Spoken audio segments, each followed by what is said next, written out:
بەڕێزان لە ئەرکیان سڵاوتان لەبێ خۆشحاڵم بۆ جارێکتر بەداری بەڕێز و خۆشەویستە دەبمەوە. ئەمە ئەوە بڵێم لە زۆر وڵاتی گەشە بەشی دنیادا خانەنشینبوون واتە چنینەوەی بەرهەم و خەرمانی ماندووبوونەکانی ڕابردووی تر تەمەنی ئارامی و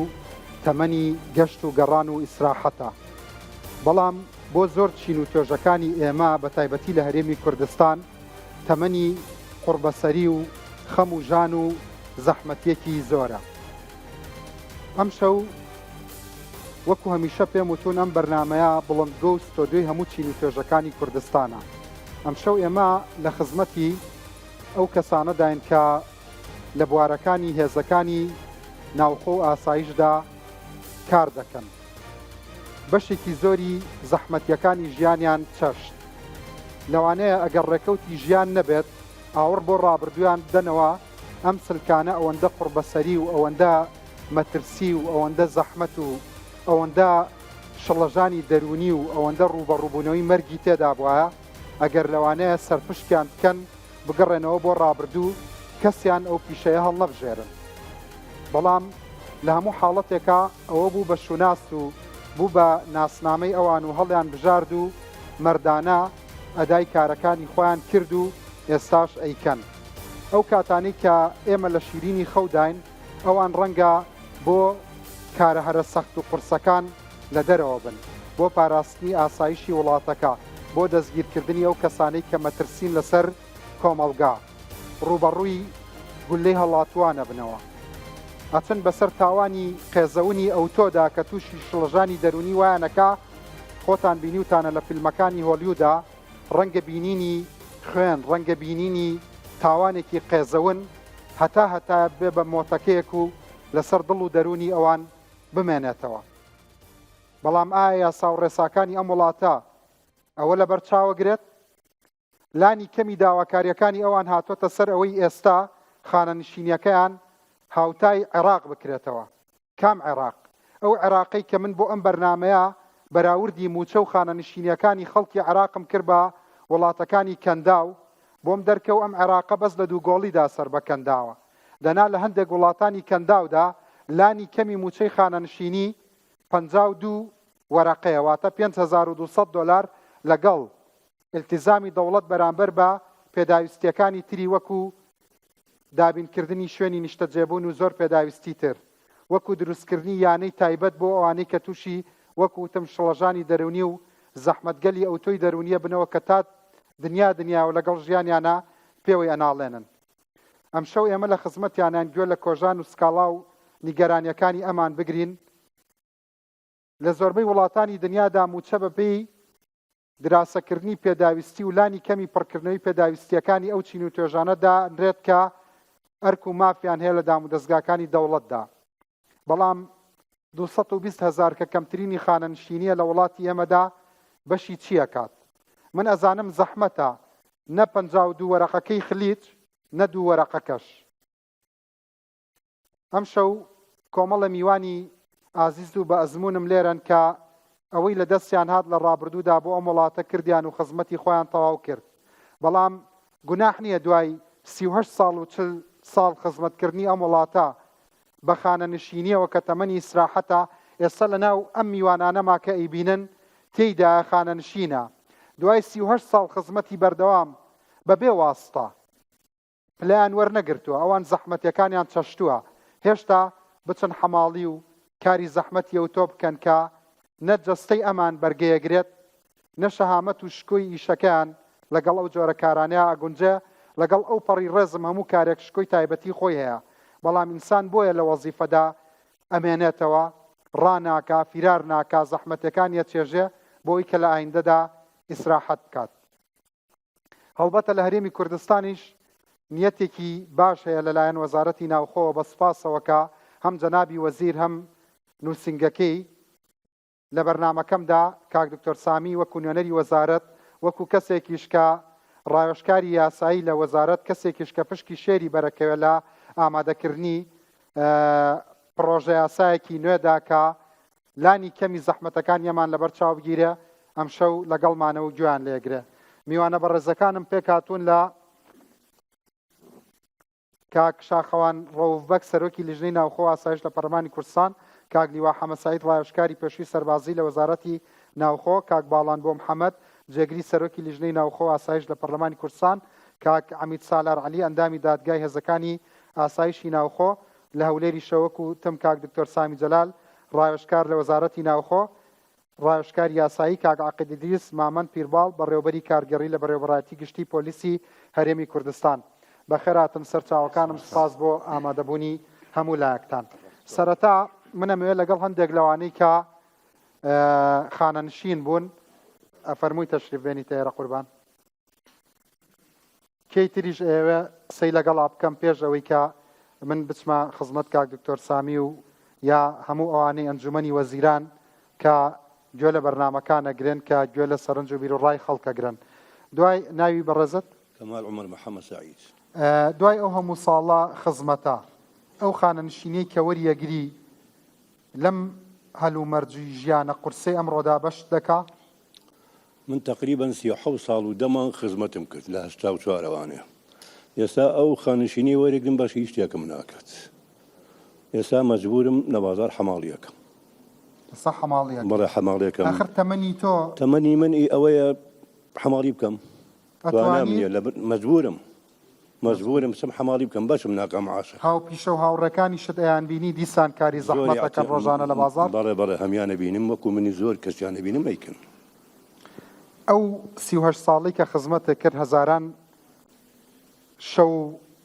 شەو نخۆنی و هەزاران بەیانی لە خەوی شیرین هەستاوی چوویتەتە سەر کار.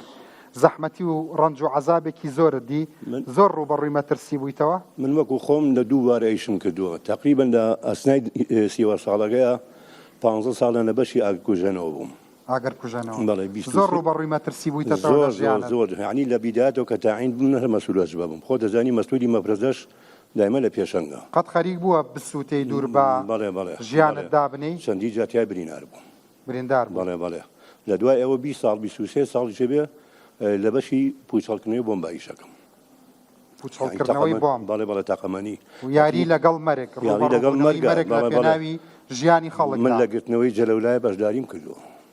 لە گرتنەوەی؟ بەڵێ لە گرتنەوەی بەڵێ بەشداریم کردووە لە بەشی پوچەڵکردنەوەی بۆمب. ئێستا بۆچی تەشریفت هێناوە بۆ ئێرە؟ وەڵی مەعاناتم هەیە، مەعاناتم وەکو خەڵکە نەگەری خۆم. منەوەی کە قساکەم تەنها بەناوی خۆمەوە نییە، بەناوی هەموو پۆلیسی کوردستانەوە توانم قسە بکەم. ئێستا کە لە ناو بازاڕ ڕاحەماڵیەکەی بەڵێ لانی کەمی موچەیە وڵاتە سەر و 200 هەزارە بەشی چیەکە؟ بەشی هیچ ناکە. بەشی ئاو کارەبا و مۆلیداکە بەشی شەیکەن. ئەوی تر مەگەر وەکو تۆ ئەبێم وەکو من شان بیتە بەر. ئێستا من توانام منیە جمۆڵەتی شۆفێری مێ ناتوانم ساری لێ بخۆڕم، مەجبورم هەر چۆنێ بە ماڵ و مناڵەکەم بەخێوەکەم دەستماوەتە حەماڵی. ئێستا نوێنەری وەزارەت گوێی لێتە. ئێستا بڕوام وایە زۆربەی کات وەزیری ناوخۆ سەیری بەرنامەکانی کردو هەندێک جار مداخەلەش دەکات. باشە چیان پێڵی؟ وڵای پیان ئەڵێم ئاوڕێ لەم خەڵکە بنەوانی، یعنی بەو شێوە نابێ هەر چۆنێک بێ ئەگەر وەکو بەغەمان لێ بکەن. یعنی ئەگەر من 400 هەزارمە بێ 350 بێ ئەبێ بە دوو قات هەر باشترێکە لە چاوەوەی کە تۆ جەنابە باسی کەندا و ئەمانە دەکرد. 350 بە 700 هەزار بێ بە هەر ساڵ. بەس یەک شەیەکە هەیە ئەمانەی کە ئێستا معاشەکەی ئێمە مەسەن تەماشاکەی مەخەساتمان زۆرە، مەخەساتەکەمان زۆر بوو. مەخەساتی من 475 هەزار بووە، دەرماڵی خواردنم 330 هەزار بووە. ئەمانە کەم کەنەوانێ لەو 475 با 300 بخەنە سەر بنەڕەتیەکە، لە خواردنەکە 200 بخەنە سەر بنەڕەتیەکە، معاشەکەی پێ بەرزێ بێتەوانێت لە ساڵ 80 ئەومان بەرێ هەر باشترێکە. دەست خۆش، سپاسە دەکەم. دواتریش دەرفەت ئەبێت. بەڕێزت بۆی فەرمووت قسەت هەیە، من بێمە خزمەتە یا زەحمەتە کێشیت. سپاسە دەکەم. تۆ برا گەورەی بەخێر بەی سەر چاوەکانم. چاوت ماچەکەم فەرموو. ئەو هەباشە لە خزمەتام عیبی من لە خزمەت. ئەمە چییە لەوەتەی کە من دەستی پێکەم تۆ خەریکی تێبینی نووسینی بە قەڵەمی سوور بە قەڵەمی سەوز. ئەم سوور و سەوزانە هەمووی خەمەکانی خۆتن؟ وەڵا خەمی خۆم نە، خەمی هەمومان. چییە ئەو خەمانە؟ ئەو یاسانەیە کە ئیشی پێکرا و بەرکارە و لێرە ئیشی پێ ناکە. وەکو چی؟ وەکو ئەوە یعنی تۆ کێشەیەکی ترت هەیە، تۆ نەهاتووی چاوەڕێ یاسای تازە بکەی، یاسا کۆنەکەش جێبەجێ نەکراوە؟ ئەگەر یاسا کۆنەکەش جێبەجێ بکەنی مەگرفتمان نییە بەڕاستی. لەگەڵ ڕێزم بۆ زۆر ڕێی برادەران. یاسا کۆنەکەش جێبەجێ بکرێ کام یاسایان چەند یاسایە ئەم یاسایە 27 ساڵی 2006 جێبەجێ بکرێ هیچ کێشەیە 9 2014 جێبەجێ بکرێ هیچ کێشەیەکی تۆ لە کامیانە من 2016 خانەشتین کراوم 31 ساڵ خزمەتم هەیە موچەکەم ملیۆنە و 515,000 بوو باشە بە یاسای ژمارە هەژدەی ساڵی 2011 خانشین کراوم من مرحلە دوی قانون بووم وەمەزانی ئەم نزیکترین یاسایە بۆ من جێبەجێ کرێ کاتێک کە دێتەوە بۆ خانشینە کردم 316,000 بۆ من بۆ بەپێی لۆجیکی قانون ئەبوو بەڵێ ئەم ئەخۆ هەر یاسا کە دەرئەچێ ئەڵێ هەر یاسایەکی تر متعارض بێ لەگەڵ ما ئیلغای ئەوە ئەگەر بە پێ ئەم یاسا بێ من لە ملیۆن و 500 ملیۆن و 174,000 ئێستا لە دوو یاسادا کامیان زەرری تۆیە هاتوون بەس ئەوە زەرەی منە ئەمیشیان بێمیش 900 بۆ دەرەچێرخوانی یعنی لە سێ یاسا دوانیان قازان ئێستا ئەوە قانونەی کە زەرری تۆیە کاڵەم تۆ یعنی هەزارانی ئەوانی وەک من ئەوانی وەک هاوڕێکم لەگەڵ 2006 تەقاعد بوو باشە گەڕاون چوونەم یاسایان بۆ ناوە ژمارەیەکی ساڵی 78 بۆ ئەی ئەم هەموو یاساکە هەیە ئەی پێشەوە دەرچووە کاکە چەند یاسا دەرچوو بۆ ینی من کە عەرز دەکەم لە سەرەتای پێش بەرنامەکە ئێمە بۆیان نوێنەری مالی لێرە بۆیە چونکە ئەوە تەبعاتی مالی هەیە ئێستا هەر یاسایە هەر پێشنیارێ ئەم فەرقی ئەم لەناو ئەم سیاسایە کە بەم تۆ 2016 خانەنشین بووی بە یاسایەکی ساڵی 2011 خانەنشین کراوی وەنیە باشە ئەمە لەسەر گیرفان و شان و مەعیشەت و ڕەنجی تۆ چەندێکی فەرقان پارەیە قوربان 316,000 بۆ ملیۆنێک و 174,000 لێکی دەرکە دەبزانە چەندی بۆ 31 ساڵ خزمەتم هەیە یەک تەوبیخم هەیە لە دینەکەمان 48 سپاس نامەم هەیە زۆرینەی برادرانم ناسن یەکەم محقیق بووم لە شاری سلێمانیە دەیان جەریمەی غامزم کەشف کرد بەداخەوە نەتیجەکەیەتی نەگەوە هەرجاریوە گاڵتەشوی پێکەم بڕوا بکە لە بەختیاری چوومە شوێنێ بۆ کەشفی حادیسە چوون کە وەزعەکەم بینی وتم زەکەیەتەوە چون بە مدیرەکەم تو تەلەفۆن کە بە حاکم کاک قوبادی جەلیزادە بە یادی بخێت تیبا بۆی تۆڵی فیلمی هندی من حای خۆم نام خۆ تەلەفۆن دوای تەلەفۆنم گوتم قوربان شتێکی وا هەیە و دزە دێتەوە وتی اعتقادی هەیە هیچ هەیە وا بڵێ وتم بەڵێ وتی کەمینێدان کەمینواندا شەو هات گرتمان بردمانەوە دایرە بۆ بەیانیەوە نیە کەن بە چالاکی حەوزابت لەم دایرەیە نابێ بێ یەشی چەند بێ ئەوەی کە زۆر بە من پێکەنیوان کرد بە سەرۆکی تیمەکەەوە ئەنیمە لە دایرەکەشمان غەدرمان لە وەزارەتی دارایش لە وەزارەتی ناخۆر ئەو پشتیوانیەمان نیە پشتیوانی وەزارەتی ناخۆ من لە 160 لە 140 لێم بەوەدا چونکە وەزارەتی ناخۆ دوجارە بێ بۆ مەسەلە مالیەکە بگەڕێتەوە بۆ وەزارەتی دارایی ئەزانی بەڵام وەزارەت پرۆژێکی ئامادە کردووە ئێمە ئێستا بڵین پەنجە بخەینە سەر داواکاریەکان یعنی گرنگترین شتێک ئێستا نوێنەری وەزارەتی ناوخۆ گوێی لێتە لە ستۆدیۆی ڕووداوە چی پێڵی داواکاریەک بە دوو ڕستە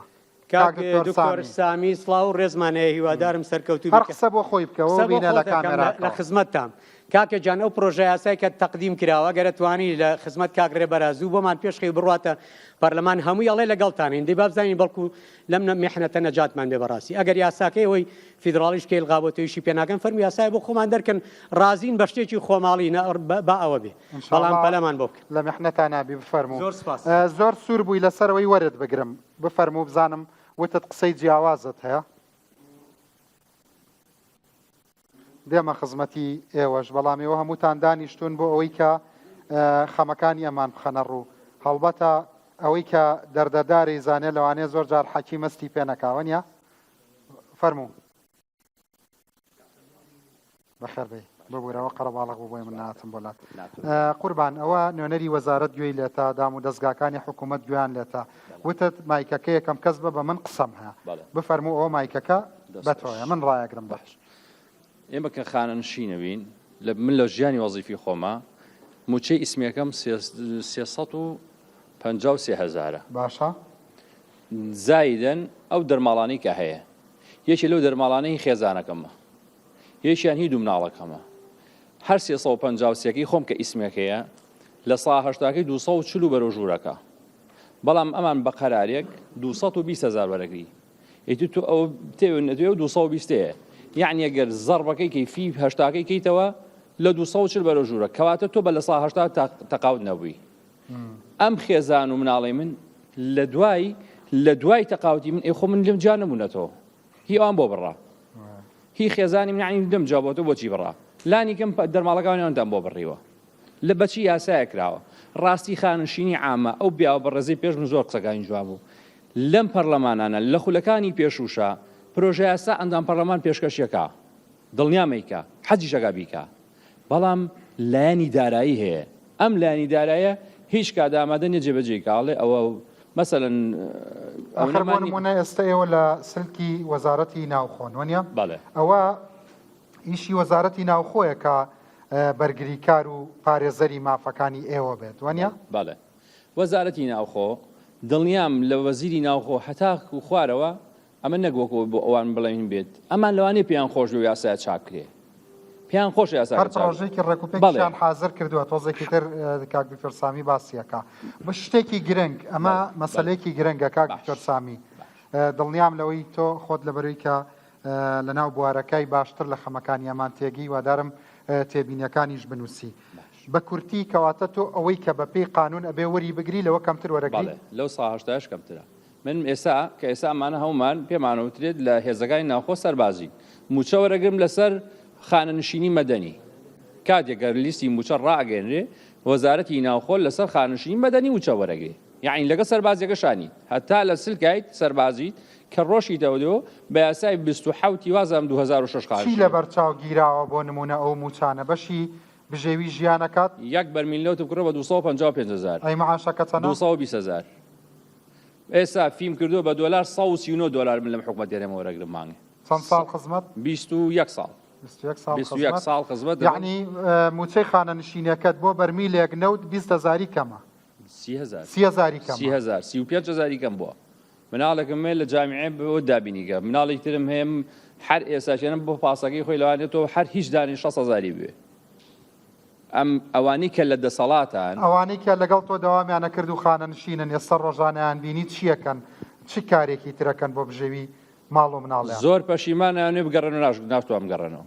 زۆر پەشیمان زۆریان دیسان سەر ڕای ئەو ماندووبوونەی ڕابردوو کاری زەحمەتی شەکەن لە بازاڕە چی بکەن خۆ کاریش نییە ئەو کابرا ئێستا مەسەلەن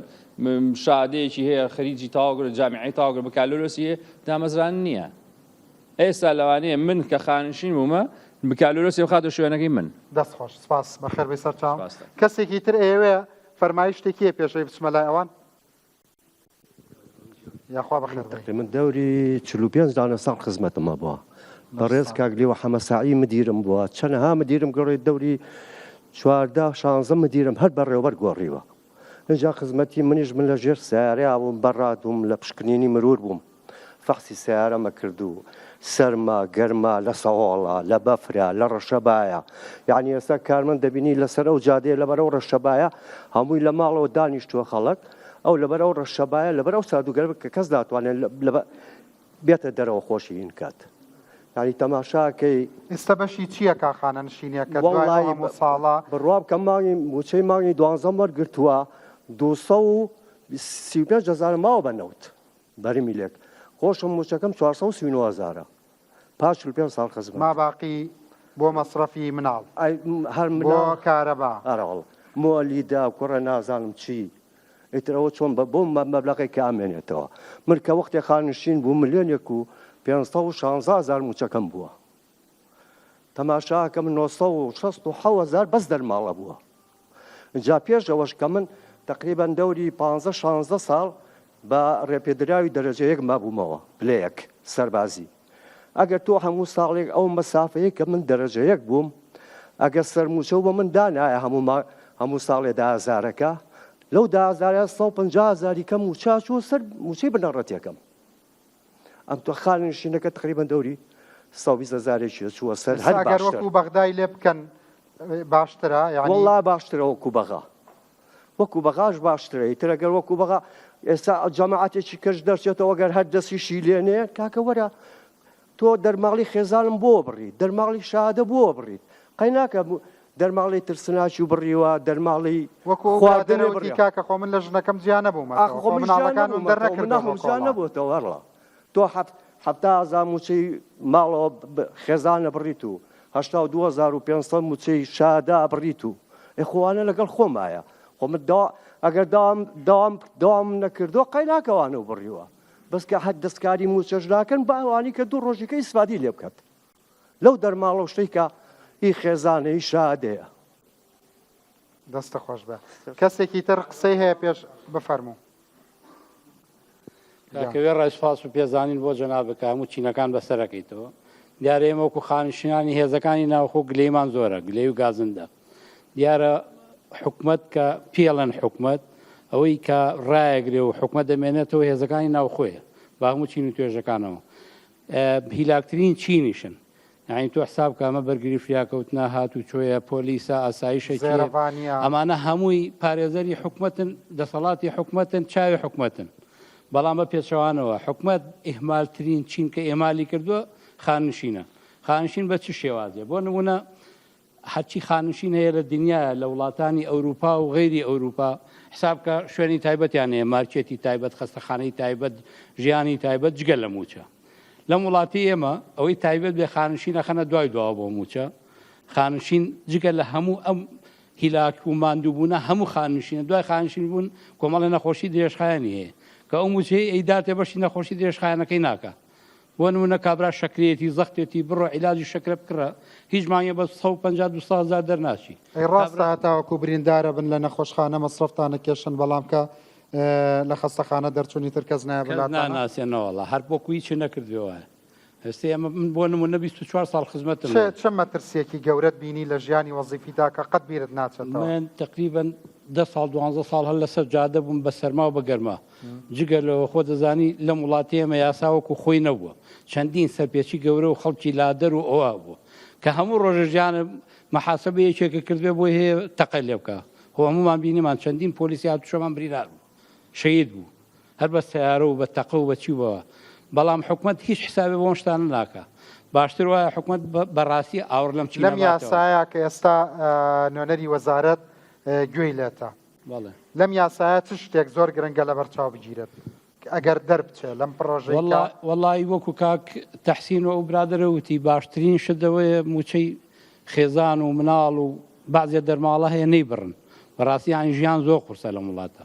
هەمومان نەزانین کەس بە 200 بە 300 بە 400,000 ناژی لە خانەنشینیا دەرماڵە نامێنێ اینجا دەرمانە دەست پێکا بڵەوە دوایە هەروەڵا خۆی ژیانەکە وایە خانوشین تەمەنێکی بەڕێ سەڵا پێویستان بە دەرمان نەبێ فەرموو جەنابەت وەرەگرم و ئەچمە ناوبڕ و اینجا دەستخۆشی بەرنامەکە و لە یەکەم کاک ڕەنجگیان هیوادارم جەنابی وەزی بەدڵشی فراوانەوە ئەم بەرنمەیە ببینێت و داواکاریەکانی جێبەجێ وەڵا خۆی نوێنەری نارد و دەستی خۆش زۆر سپاس دەکەم ئەگەر بڵێم قەناعەتکەن 19 ساڵە لە دەوامم کەوان خانە نشین من 19 ساڵە دەوامەکەم لە بەڕێبەراتی هاتشۆی سلێمانی ئێستا هەست بەبوونی خۆمەکەم کە هەم کە یەکێک هەیە بەڕێزێکەوە گوێم لێ ئەگرێ سەرەتا باسی چی بکەم لە کێشە مەعاناتەکانی خۆمە دەستەکەم لە تەقاوت و گریانم سە بۆ بەڕێزانەیە ئەوان تەقاوت من 19 ساڵە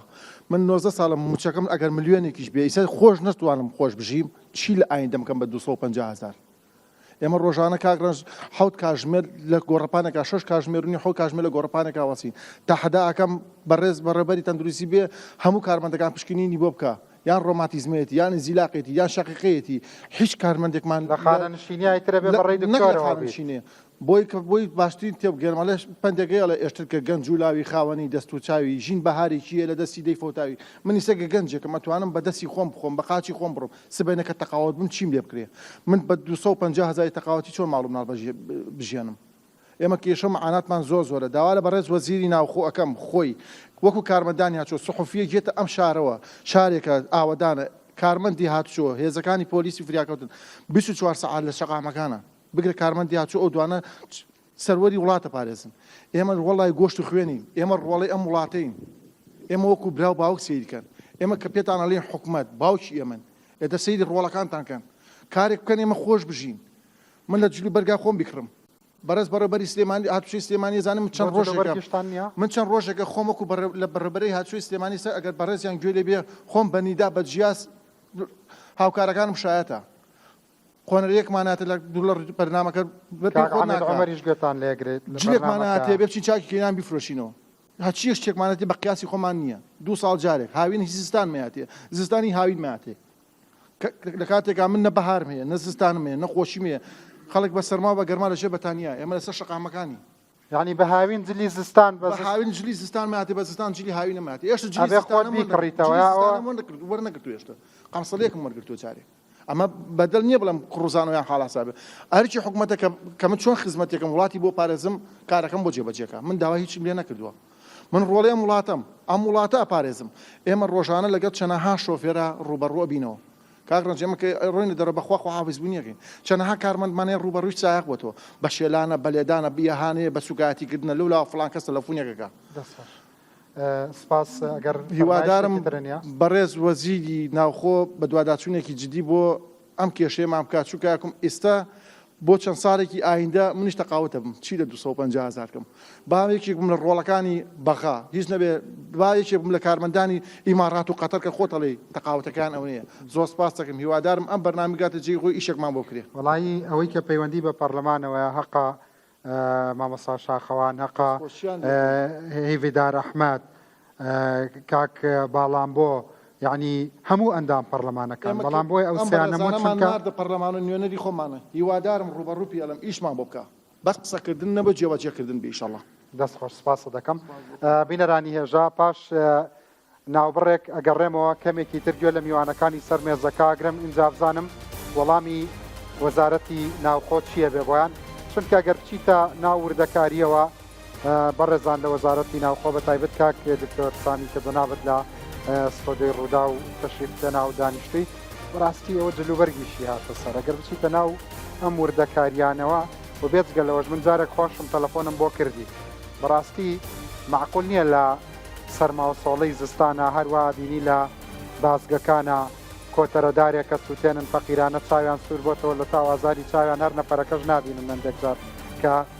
دێتە ئەوێ بەڕاستی لانی کەمی پێداویستیەکان حەقا لەبەر چاو بگیرێت ئەگەر بیان دوێنی زۆر قسە لە دڵیانە پاش ئەم ناوبڕە ئەگەڕێمەوە بینەرانی هێژە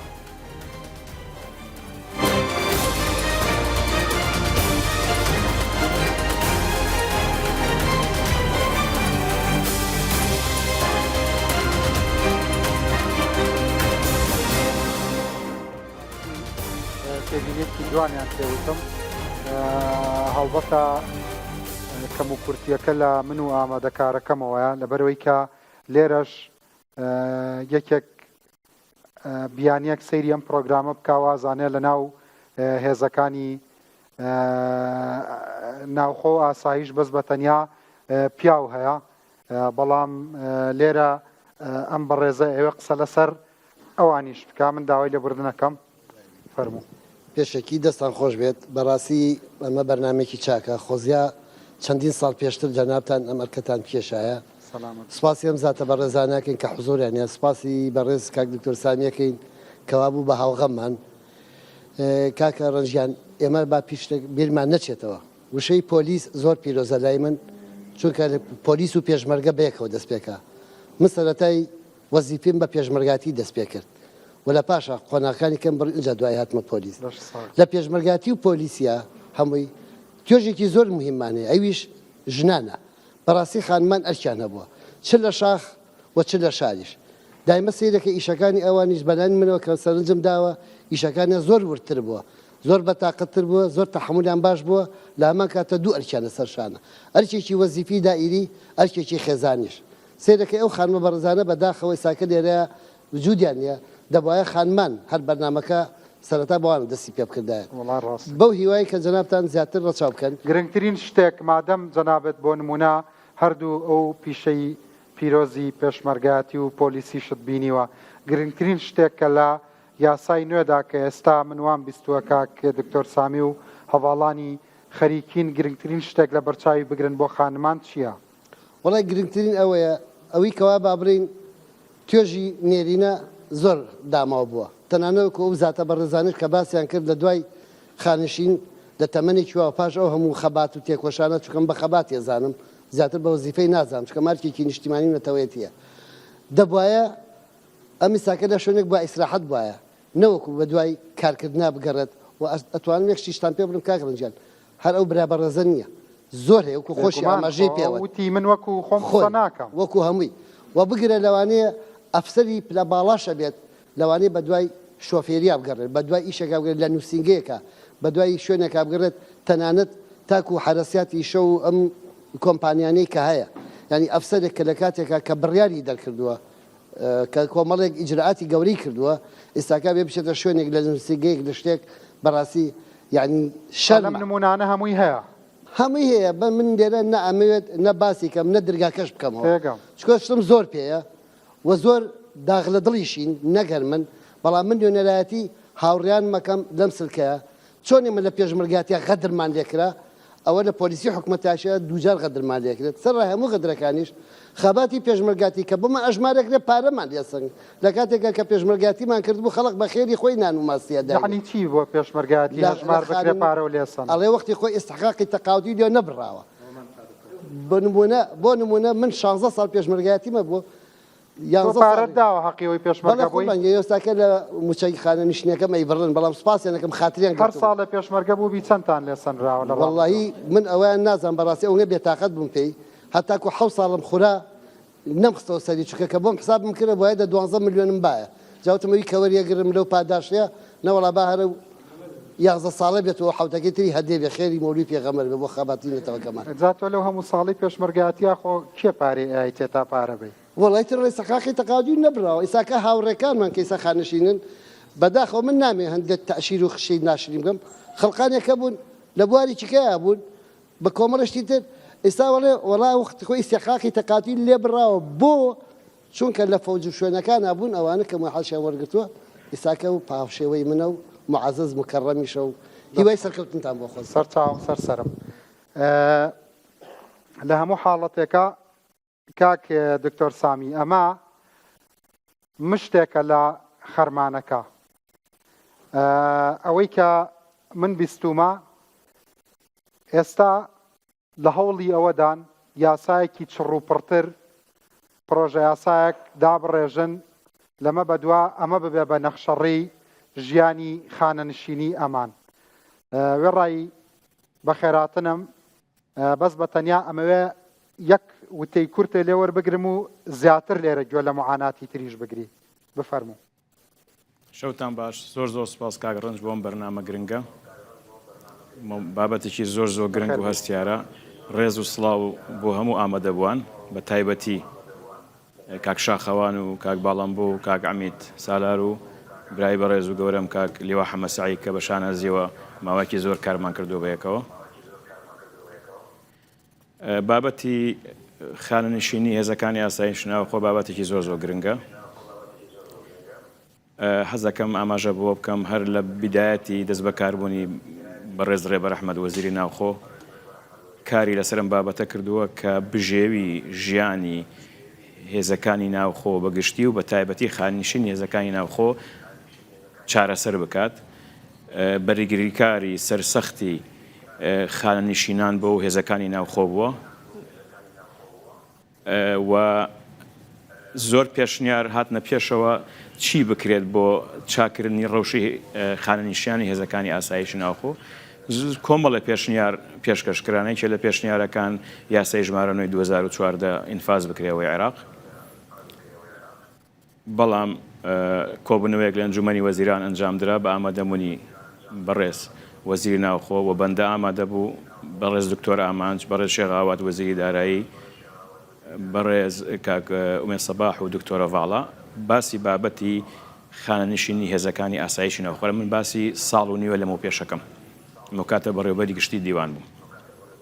مناقەشات زۆر کرا کە بکرێت یان نەکرێت لەو کۆبوونەوەیە بەڕێز وەزیری ناوخۆ نیگەرانی خۆی دەڕبڕی و تیم من ئەمەوە لە دوایتر قوبوڵ ناکەم پێویستە ژیان و گوزەرانی هێزەکانی ئاسایشی ناوخۆ چاک بکرێت معقول نییە پۆلیسێک کارمندێک کە 40 ساڵ خزمەتی هەیە 220,000 دینار وەرگێت پێویستە ئەوە چارەسەر بکرێت و بۆ چۆنی بەڕێزیان و ئەوە کە یاسایەکی تایبەت پرۆژە یاسایەکی تایبەت هەموارکردنی یاسای ژمارە 2011 بکرێت و ئیتفاق لەوێ کرا کە لێژنەیەک پێک بهێنرێت بۆ داڕشتنی هەمواری یاساکە چەند ڕۆژێ دوای ئەوە من بزەبت لە مانگی شەشا بوو کۆبنەوەیەک ئەنجامدرا لە وەزارەتی ناوخۆ بەندە ئامادە بوو بەڕێوەبەری گشتی پۆلیس کاک لیوا تاڕق نوێنەری دەستگای ئاسایش نوێنەری ئاسایشی گشتی نوێنەری ئەنجومەنی ئاسایش سەرۆکی دەستەی پشتینکردنی هێزەکانی ئاسایشی ناوخۆ دکتۆر ئومێد مناقەشەیەکی زۆر کرا لەسەر ئەوەی پرۆژەیەک دابڕێژرێت بۆ هەموارکردنی یاسای ڕاژە و خانشینی ژمارە هەژدەی ساڵی 2011 بە تایبین مادەی 44 کە باس لەواکە گەڕێتەوە لە خانەنشینی هێزەکانی ناوخۆ بێ بگەڕێتەوە بۆ یاسای ژمارە 27 ساڵی 2006 کە یاشای ئەم یاسای ئێستا لە عێراق ئیلغا بووتەوە. چەندین مناقەشەی گەرم و گورکرا. هیچی تازە لە ئارایە هەیە؟ بەڵێ قوربانەوە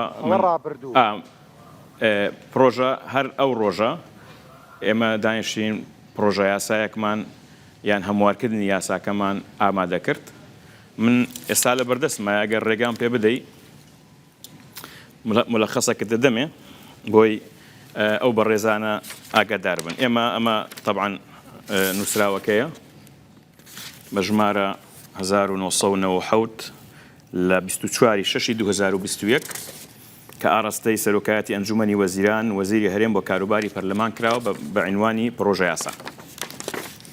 لە پرۆژە یاساکە ئێمە پێشنیاری ئەومان کردو مادەی 44 هەموار بکرێتەوە. مادەی 44 کە باز لەوە کە ئەگەڕێتەوە بۆ یاسای خانشینی 27/2006 ئێمە لێرە جەدوەلێکمان داناوە. ئەو جەدوەلە لە خزمەتی 15 ساڵیەوە دەست پێکات هەتا 25 ساڵی. لە خزمەتی 15 ساڵی 60% کە کەمترین ڕاژەیە 15 ساڵ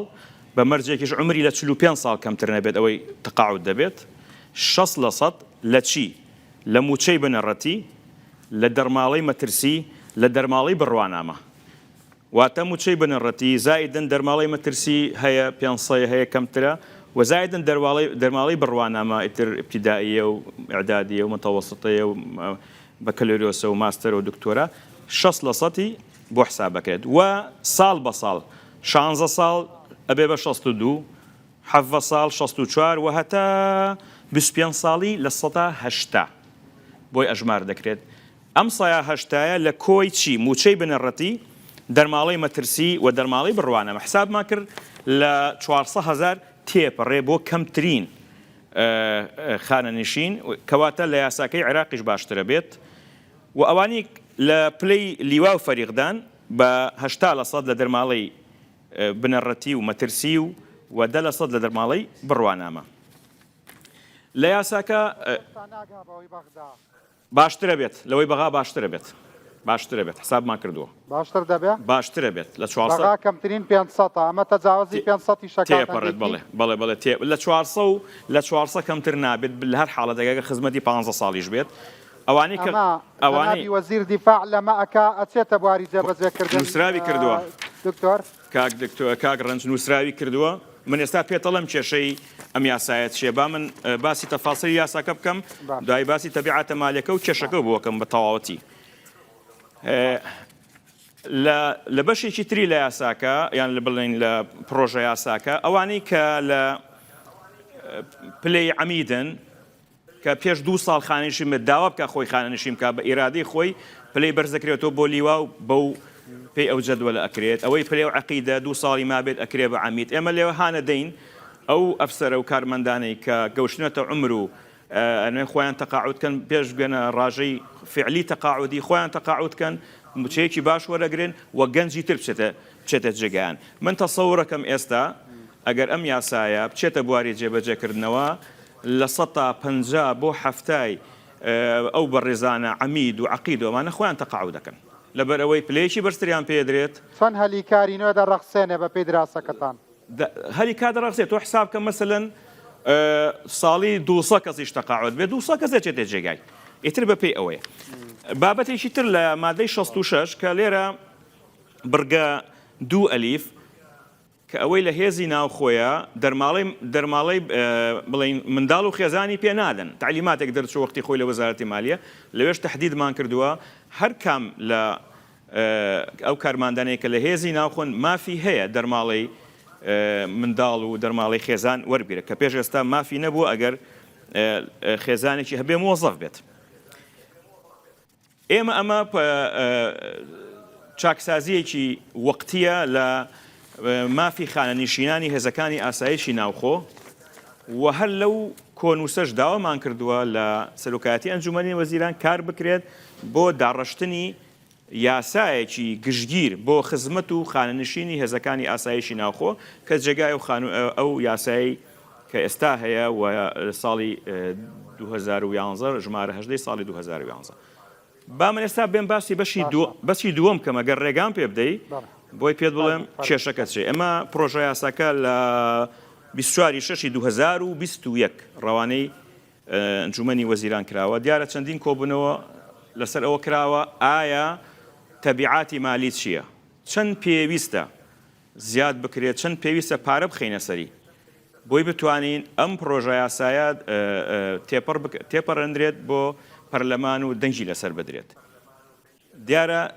تەبیعاتە مالیەکان تا ئێستا ڕێگر بووە لە جێبەجێکردنی یان ناردنی ئەم پرۆژە یاسایە بۆ پەرلەمان لەبەر ئەوەی ئێمە کە باسی خانەنشینیەکەین هەر خانەنشینێک لە خەزینەی خۆی موچەی خانشی وەرەگرێت لە سلێمانی لە خەزینەی سلێمانی وەرەگرێت لە هەولێر لە خەزینەی هەولێر وەرەگرێت ئێمە نسبەت خەزینەی هەولێر کێشەمان نەبووە پاڵپشتی دارایی هەبووە لە خەزینەی سلێمانی و کێشەیەمان هەیە لەبەر ئەوەی سیولەی نەقدی نییە تەختیەی ئەو بڕەپارە زیادە بکرێت کە پێویستە بۆ جێبەجێکردنی ئەم یاسایە ئەگەر ئەم ئاستەنگە چارەسەر بکرێت ئەتوانین ئەم یاسایە دەرباز بکەین ئەم یاسایە یەکێکە لە پرۆژە یاسا گرنگەکان کە وەزارەتی ناوخۆ بەڕێز وەزیری ناوخۆ پشتگیری تەواوی دەکات و حکوومەتیش پشتگیری لێکا و بەڕێز سەرۆکی حکوومەتیش پشتگیری لێکا بەڵام تەبیعاتە مالیەکان ئێمە کێشەمان تێدا هەیە و تەبیعاتی مالی ناتوانین چارەسەری بکەین لێرە پێویستە بەڵێ ئەگەر ئەمڕۆ ئەم مناقەشەیە هەیە لە بینی هەولێر و سلێمانیا هیچ نەبێ با پرۆژە یاساکە بچێتە پەرلەمان جێبەجێ بکرێ بچێتە وەزارەتی مالیە دارایی ئەو کاتە پێدوانیە خەڵک زیاتر ئەمە وەکو فاکت وەرەگرێ جارێ لەسەر وەرەقەیە جێبەجێ ناکرێت لەبەروی لە سلێمانی پارەنیە من زۆر پێم خۆشە بەیانی بچێ بۆ پەرلەمان بەڵام هەر یاسایە کە تۆ تەوێ ئیزداری بکەی یان دەری بێنی ئەبێ مناقەشەی تەبیعاتە مالیەکانی بکەی لەبەرەوەی ئێستا ئێمە لە مەرحەڵی قەیرانەین مناقەشەی تەبیعاتی مالی ئەم پرۆژە یاسایە کراوە کێشەی تیا بووە وەزارەتی دارایی خەزینەی سلێمانی ناچێتە ژێر ئەو بارەوە کە ئەو بتوانێت ئەو بڕەپارەیە دابینکە کە ماڭانە پێویستە بۆ نمونە بۆ خۆتەزانی باشە یعنی بەڕاستی من خۆزگە پێشکەشکاری وڵاتێ بوو مای قەت ناوی حیزبم نەیە وەکو ئەڵمانیا وەکو سوید وەکو فەڕەنسا یا نازانم بڵم چی بە هەر حاڵ باسیەوە بکەمەوە دیسان گۆڕان و پارتی و یەکێتی هەمویان متفقن لەسەر قانونەکە ئێمە ئەو کۆبنەوەی کە ئەنجام درا لە ئەنجومەنی وەزیران بەڕێز ئاواتی شێخ جەناب وەزیری دارایی و ئابوووریە لەسەر پشکی گۆڕانە بەڕێز وەزیری ناوخۆ بەڕێز دکتۆر ئامانج ئامادە بووە بەڕێز دکتۆر ئۆمێ سەباح ئامادە بووە هەمویان کۆک بوون لەسەر داڕشتنی پرۆژە یاسایەک و تەکلیفیان لە ئێمە کرد و ئێمە دامان ڕشت و بە نووسرا و ئاراستەی ئەنجومەنی وەزیرەمان کرد و لەوێ مناقەشەی و تەبیعاتە مالیانە کراوە ئەو بڕەپارەی کە پێویستە لە خەزینەی ئەو مەبلەغە چەندێکە من بزەبت نازانم وەزارەتی دارایی دەزانێت بەڵام مەبلەغێکی تەسەوڕم ناتوانم بە تەحدیدی پێت بڵم بووین ڕقەمەکە نەبێ بە ماڵ بەسەرمەوە بەڵام ئامادە نەبوون خەزینەی سلێمانی ئەو بڕەپارەیە 9 ملیارە من ناتوانم ژمارە بدەمێت بە نشمەژێر ئەو بارەوە ئەو بڕەپارێ دەڵێ پێمان دابین ناکرێت بۆیە پرۆژەکە ئێستا بە چەق بەستووی ماوەتەوە ئەگەر ئاوا بە سەراحەت تیمی یەکێتی لە حکوومەت ئەم قسەیان کردووە من بە سەراحەت پێ بڵم مشکلەکە ئەمە ئێستا بە سەراحەت پێ بڵم مشکلەکە ئەمە بە سەراحەت تیمی یەکێتی وتوێتی ئەم قانونە جێبەجێ ناکرێت لەبەرەوەی لە سلێمانی لە کۆبنەوەکانی دواتر لە ئەنجومەنی وەزیران ئامادەمە نەبووم بەڵام ئاگاداریان کردوینەتەوە کە مشکلەی تەبیعاتی مالی ئەو بڕەپارەی لە خەزینەی سلێمانی ناتوانێت دابین بکرێت ئێستا لەبەر ئەوەی پارە لە بەردەست نییە بابەتی ئەگەر ئیجازەم بدەیت یەک دقە کاگەڕەنج ئەو بەڕێزە ئەوەی هاتوچۆ باسی جلوبەرگی کرد جلوبەرگ دابی نەکرێ و 2 ساڵ جارە و زستان و هاوین ئێمە بەڕێبەراتەکانی هاتوچۆی هەولێر و دوهۆک و سلێمانی بڕێک پارەیان هەیە کە پێڵێن پەرپێدانی هاتوچۆ سلێمانی لە سایە حەڤەیل داهاتی خۆی بۆ گەڕێتەوە بۆ پەرپێدانی هاتوچۆ هەولێر لە سایە 25 لە بەرەوەی عاسیمێ و مەشارێع زۆرترە و دووەکیش لە سایە حەڤە ئەم سایە حەڤەی ئەخرێتە حسابێکی تایبەتەوە ئەو حسابە تایبەتەوە وەکو چۆن تۆ کەسێکی تاکە کەسی بشی حسابێ بکەیتەوە ئەو پارەیە بۆ دانێن بەکارێنیتەوە بۆ پرۆژەکانی هاتوچۆ ئێمە بە بەردەوامی لەو پارانە کەلوپەل و جلوبەرگ و ئۆتۆمبیل بۆ بەڕێوەبەرەتەکانی هاتوچۆ لە بەرەوەی بەڕێوەبەرەتێکی خزمەتگوزاریە و بەڕێوەبەرەتێک داهاتی هەیە ئێمە کێشەمان هەموو شارەکانم کێشەیە هەیە نەخێر ئێمە کێش لە سلێمانی هەیە ئێمە کێشەمان چیە نەخێر ئێمە کێشەمان چیە من 28 ملیارم هەیە ئێستا لە پەرەپێدانی هاتوچۆی سلێمانی پارەکە ڕقەمە ئێستا پارەکە نەماوە کە مەفروزە پەرەپێدانی هاتوچۆ دەستکاری نەکرێت ئەو بڕەپارەیە کە ئێستا دەستکاری کراوە من تابلۆم کڕۆ بە سلێمانی ئێستا نییە ئەو پارەیە بیان بە جلوبەرگۆمانە یەک دینار نییە من دڵنیای من زۆر دڵیان من سەرۆکی لیژنەی بەدواداچوونی داهات و خەرجی بووم هەموو معلوماتەکە لای منە ئەو 28 ملیارە ئێستا من وەزارەتی ناوخۆ تابلۆی کڕیوە تابلۆی ئەڵمانی لە 4 ملیارێکیان داوەتەوە 3 ملیار بۆتە مشکلە لەگەڵ شەریک ئەڵمانیەکە ئێستا جیازی تەختی پرسیارێکی بەس مەجالم دەرێ بەپێی لۆجیکەکەی تۆ بێ بەڵێ بتخوایەک دەخەت بەڵێ بەپێی لۆجیکەکەی بەڕێزت بێ هەرچەندە تۆڵی ئەمە لۆجیک و تەحلیل نییە ئەمە فاکتە باشە کەواتە ئەگەر یەکێتی بەم قسانەی ئێوە ڕازی بێت ئەگەر ئەم بەڕێزانەی کە هەندێکیان لە نوێنەری یەکێتین لە پەرلەمان یا نازانم چۆن ئەدای قسەکانی هێشتا نازانم کاک باڵام بۆ پەرلەمانتارە لەسەر لیستی یەکێتی ئەگەر ئەوان بەم قسانە ڕازی بن باشە ئەی ئەمە چ لۆجیکێکی تیا لە بەروی لە سلێمانی پارە نیە هەولێر و دوهۆکیش خانەنشین نەکرێن بە پارێکی وەکو بەغا ئەمە عەدالەتە عەدالەت نییە کاگرنج وەکو ئاماژەم پێدا ئێمە کە موچەی خانەنشینی هەر فەرمانبەرێ لە خەزینەی خۆی وەرەگرێت ئەو خەزینەیە کە ئامادە نەبێت دابینی بکات پرۆژەکە وەستاوە بەڕاستی بەیانی ئەوە کاک شاخەوان کاک شاخەوان ئێستا لەوانەیە پۆلیسێک لە هەولێر لە دهۆک بڵێ بڵێ کاک دکتۆر سامی حەقی گلەی یعنی چی لە بەرەوەی بەپێی قسەی جەنابەت لە سلێمانی سیولەنیا بە قەولی تۆ لە هەولێر و دهۆک حەقی خۆیەتی گلەی من خانەنشین ناکەن بە پارێکی باش من داواکەم لە بەڕێز کاک شاخەوان و کاک باڵام بڵێ کاک شاخەوان داواکەم کاک شاخەوان و کاک باڵام بۆ بەدواداچوونی ئەم بابەتە بکەن بەخوا قسەکە بۆ تەواوکەم ئەو بابەتی پارەی داهاتی هاتوچۆی مروری سلێمانی ئێستا من بایی 5 ملیار جیهازی تەختیتی جادەم کڕیوە 2 ملیاری سلێمانیە پارە نییە ناتوانم بۆی دابینکەم سەرڕای ئەوەش 74 ئۆتۆمبیلی بەرگری شارستانیمان کڕیوە لە بودجەی وەزارەتی ناوخۆ و بەشمان داوە نردومانە بۆ سلێمانیمان نردووە سیاری حەریقمان نردووە ئەگەم جومان بەوە نەداوە ئەمە خەزینەی سلێمانیان خەزینەی هەولێرە بەڵام بارەی پەرەپێدانی هاتوچۆکە هەر محافظەیەک هەر بەڕێبەرە هی خۆیەتی ئەو پارەیە بەداخەوە ئێستا بەس ژمارەیە نەما وەختی خۆی کە ئێمە چوین بۆ بەداداچوونەکە کاک عەبدوڕەحمان بڵێن بەڕێوەبەری گشتی بانقی هەرێم بوو وتی ئەو پارەیەمان بەکارهێناوە بۆ مەشاریع و بۆ موچە وتمە کاکە ئەو پارەیە ڕاستە ئەتوانی بەکاری بەس ئەبێ بیخێتەوە جێگای خۆی هیچ نەخراوەتە جێگای خۆی بەس بە ڕقەمەکە دیارە ئەوە تووشی کێشەیە بوویەوە هەر بەپێی پرسیارە هەر بەپێی یاسا کۆنەکە یعنی چی بۆ نمونە ئستحقاقاتی خانەنشینی ئەو بەڕێزەی کە هەستایە سەر پێ ئەلێرە باسی کرد جلە کوردەکەی لە بەرابوو یعنی چی 3 قانون هەیە بۆ خانەنشینی ئەم هاتوون نزیکترین قانون بەپێی ساڵ وەرنەگیراوە دوورترین کە زەرەری ئەوە ملیۆنێک و نازانم چەندی بۆ کردووە بە 350,000 ئەم 316,000 ئەم ناعەدالەتیانەش هەیە لە ناو قانونە کۆنەکە من ئەگەڕێمەوە لای بەڕێزت دوای ناوبڕەکە بەڵام ئەم یاسایش کە ئێستا بەرکارە یەک دنیا کەم و کورتی تێدایەکە ئێستا ئەمە نادادیە بەرامبەر بە مافەکان من نازانم ئەمە وەکو کێشەی کەڵەکەبوو سەیریەکەن بە مەبەستە نامەبەستە لە نەزانیە یانە مافپەروەرێک لێرەیە هەمووی بۆ بەڕێزت باسەکە بەڵکو ئینشاءڵڵا لە ناو پرۆژە تازەکەیە جێی بکەیتەوە باشە کاک دکتۆر یەمەوە خزمەتش پاشەم ناوبڕا بە ڕێزان ئەچمە لای میوانەکانی کە لەگەڵمان لێرە چاوەڕان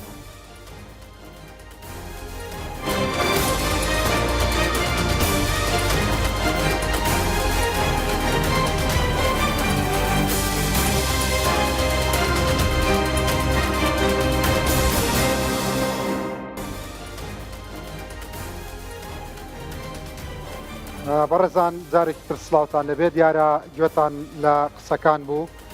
من بە هیچ جۆرێک نامەوێ هەرگیز ئەمەوێ یەکێک بم لەو کەسانی بەردەوام لە ململانەکانی وڵاتەکەما پێشکەشکارێک بم ڕۆڵی خێرم هەبێ بەڵام ناشکرێ قسەیەکی وەکو ئەمەی کە نوێنەری وەزارەتی ناوخۆ لە پرۆگرامەکەما باسی کرد مەسەلەکە جێبەجێنەکردنی یاساکە ئەگەر بە پێی لۆجیکی ئەو پەیوەندی بە نەبوونی سیولە بێ لە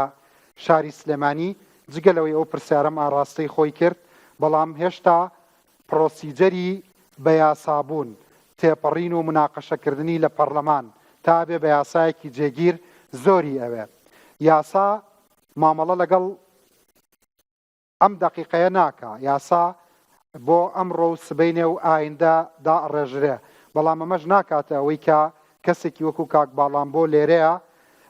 کاک باڵان بۆ محەممەد وەکو جێگری سەرۆکی لیژنەی ناوخۆ ئاسایش لە پەرلەمانی کوردستان لەسەر تێبینیە یاسایەکانی لەسەر پرۆژە یاساکەی وەزارەتی ناوخۆ و هەروەها ئەوەی کە باسی نەبوونی سیولەی کرد لە شاری سلێمانی و سەرفکردنی تەنانەت ئەو پارەی کە بێت جلوبەرگی پێ بکڕدە یعنی بۆچی ئەڵەی دوو مەملەکەتی جیاوازین کاک باڵان بۆ بەپێی لۆجیکی کاک دکتۆر بەناوی خۆی بەخشندە میهرەبان بە هیوای تەندروستی باش بۆ هەموو لایەک من پێم وا بوو کاک دکتۆر سامی بۆی بەشدارە لەم دیبەیتا بۆ ئەوەی کە ئێمە بزانین هۆکاری دروستبوونی قەیرانەکانی هەرێمی کوردستان چییە و چۆن نتوانین چارەسەری بکەین بەڵام بزانم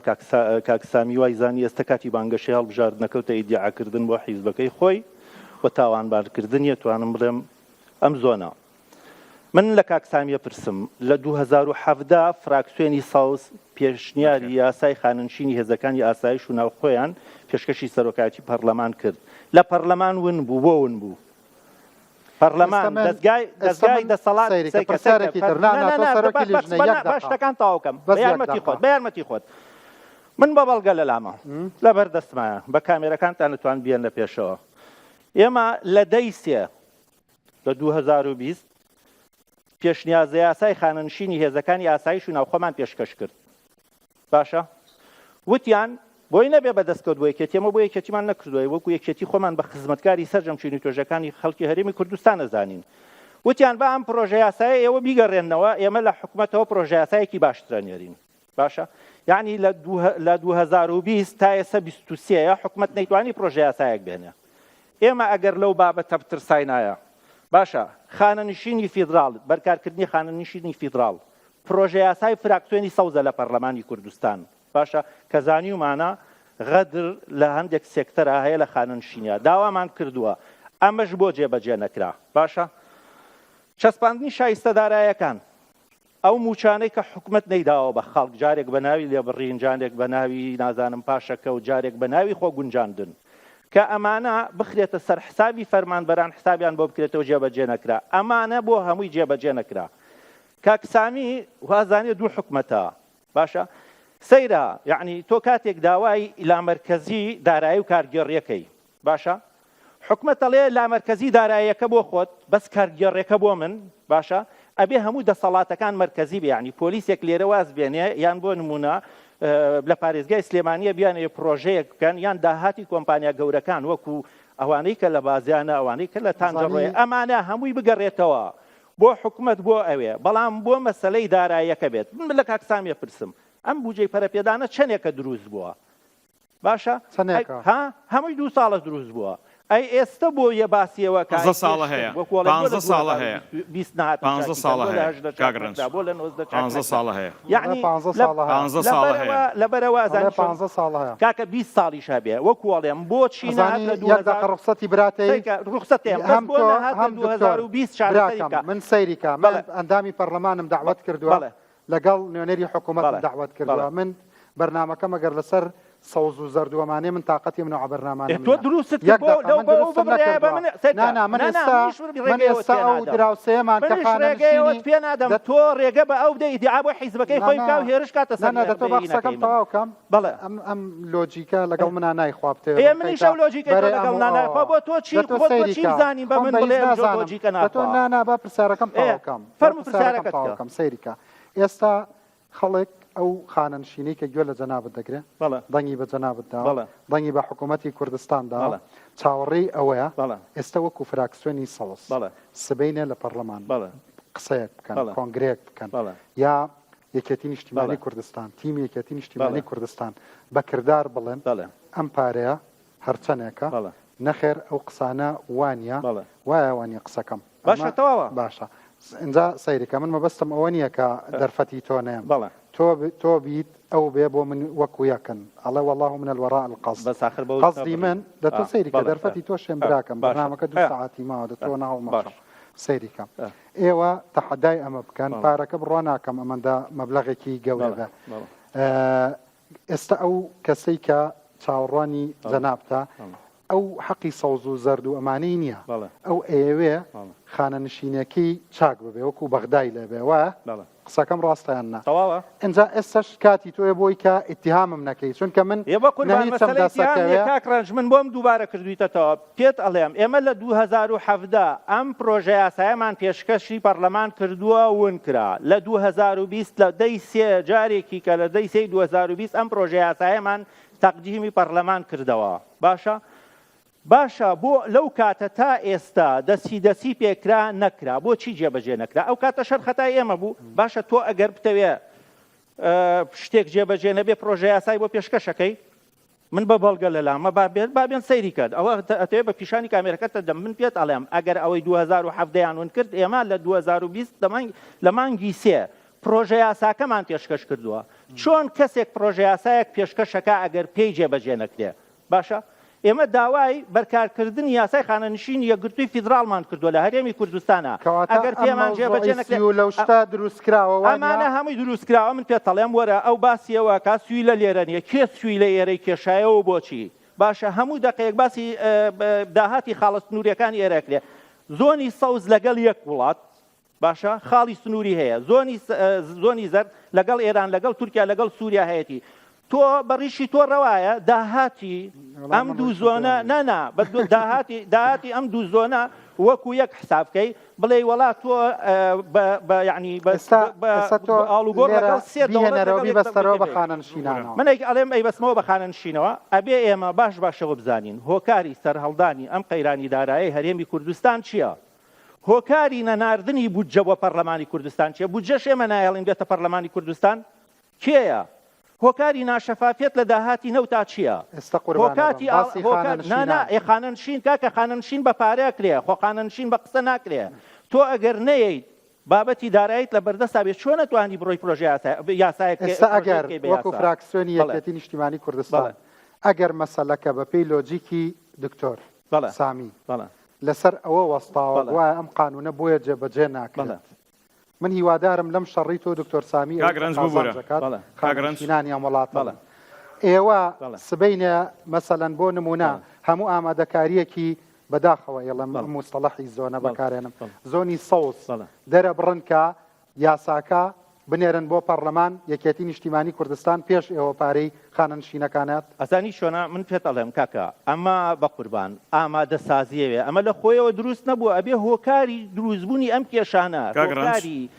قەیرانی دارایی لە هەرێمی کوردستان بدۆزیتەوە دوای ئەوە بتەوێت چارەسەری بکەیت بەڵێ بە دڵنیاییەوە من پێت ئەڵێم ئەگەر داهاتی هەرێمی کوردستان بە دادپەروەرانە جێبەجێ بکرێ ئەشهد ما بالله حەقی خۆیەتی بەڵام وەکو پێت ئەڵێم تۆ دەسەڵاتی کارگێڕی بگەڕێنیتەوە بۆ مەرکەزی بەس دەسەڵاتی دارایی خانەنشین لیر کاکە خانەنشین هاتووە ئەوەی کە لە سندوقی خانەنشین ڕاکێشراویانەوەی لە سندوقی خشێر پەنجە ڕاکێشراوە بۆی کێتی ڕاکێشراوە بۆ ئەو حکومەتە ڕاکێشراوە کە میراتگری حکومەتەکانی ئەگەر مەسەلەکە کێ ڕایکێشاوە ئەگەر حکومەت ڕایکێشاوە ئەم حکومەتە میراتگری حکومەتی پێشووە پێویستە سەرجەمی بگەڕێنێتەوە دکتۆر باویش قسەکانی بکات ئەخل مۆزوعەکە دەرچوونێ ئەمە چوینە مۆزوعی داهات و خەرجی ئەو بابەتەکەمان نییە کاگرنج بابەتی ئێمە نیەوە ئەو بابەتی ئێمە نییە کاگرنج بەڵێ کاک دکتۆر ئەگەر ئیجازەم بە یەک مداخلەی بچووک زۆر بە کورتی زۆر بە کورتی ڕێزم بۆ کاک باڵام بۆ منفعیل بوو ئێمە هیچ بانگەشەی هەڵبژاردن ناکەین وەزیری ناوخۆ وە خودی خۆم بە میهەنی کار دەکەین ئەو بابەتە لەوانێ بە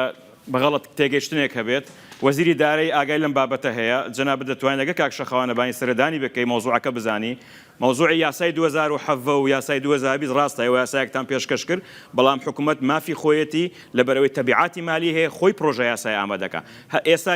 ئەم یاسایە بێتە پەرلەمان تۆ بەبێ ئەوەی بزانی پارە هەیە یان پارە نیە ناتوانانی قراری بکەی بێ حکوومەت بۆ بەرز کاتەوە بڵێ پارەم هەیە من ئێستا داواکەم ئێستا بۆیکەن کاکە جۆ لە برای خۆت بگرە ئێستا داواکەم بەڕێز وەزیری دارایی حکوومەتی هەرێمی کوردستانە داوا لە بەڕێزانەکەم ڕجای لەکەم ئەم بابەتە چارەسەر بکات ئێمە ئامادەین بەیانی بینێرین بۆ پەرلەمان بەڵام بابەت هیچ بانکەشە هەڵبژاردنیە زۆر داوای لێ بگەمە زۆر بە میهنی کارمان کردو بە یەکۆ کاک باڵام بۆ لەگە کاک شاخەوانە سەری لە دەرناکەم بەڵێ بەس پرسیارەکە و لێەکەم دەرفەت شنام جوابم بیتەوە باشە دوای کاتی کاک شاخەوانە باش من لەوە تێناگەم یعنی ئێوە هێشتا یاسایەک پرۆژە یاسایەک نەتان ناردووە بۆ پەرلەمان ئەمە چ لۆجیکێکی تیا بڵێ وەڵا لە سلێمانی پارە نییە بۆیە ناینێری وەزارەتی دارایی ئەڵێ من ناچمە ژێر ئەو بارەوە پارەم نییە ئەبێ بەڕێز وەزیری داراییم کێشەیمان بۆ حەلکات داوای لێکەم تکای لێکەم تەدەخل بکات وەختی خۆی شەڵێن کە پارە نییە بڵێ تەبعاتی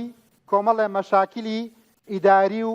مالیە کە حکوومەت تۆتەڵی لە هەرێمی کوردستان لی بەرپرسا ئاسانترین شت ئەوەیە کە ئەزمەیەک دروستە بێ بڵێ ئەزمەکە هی فلانە شارە ئەمە ئەزانم وەڵامەکەی لای تۆ نییە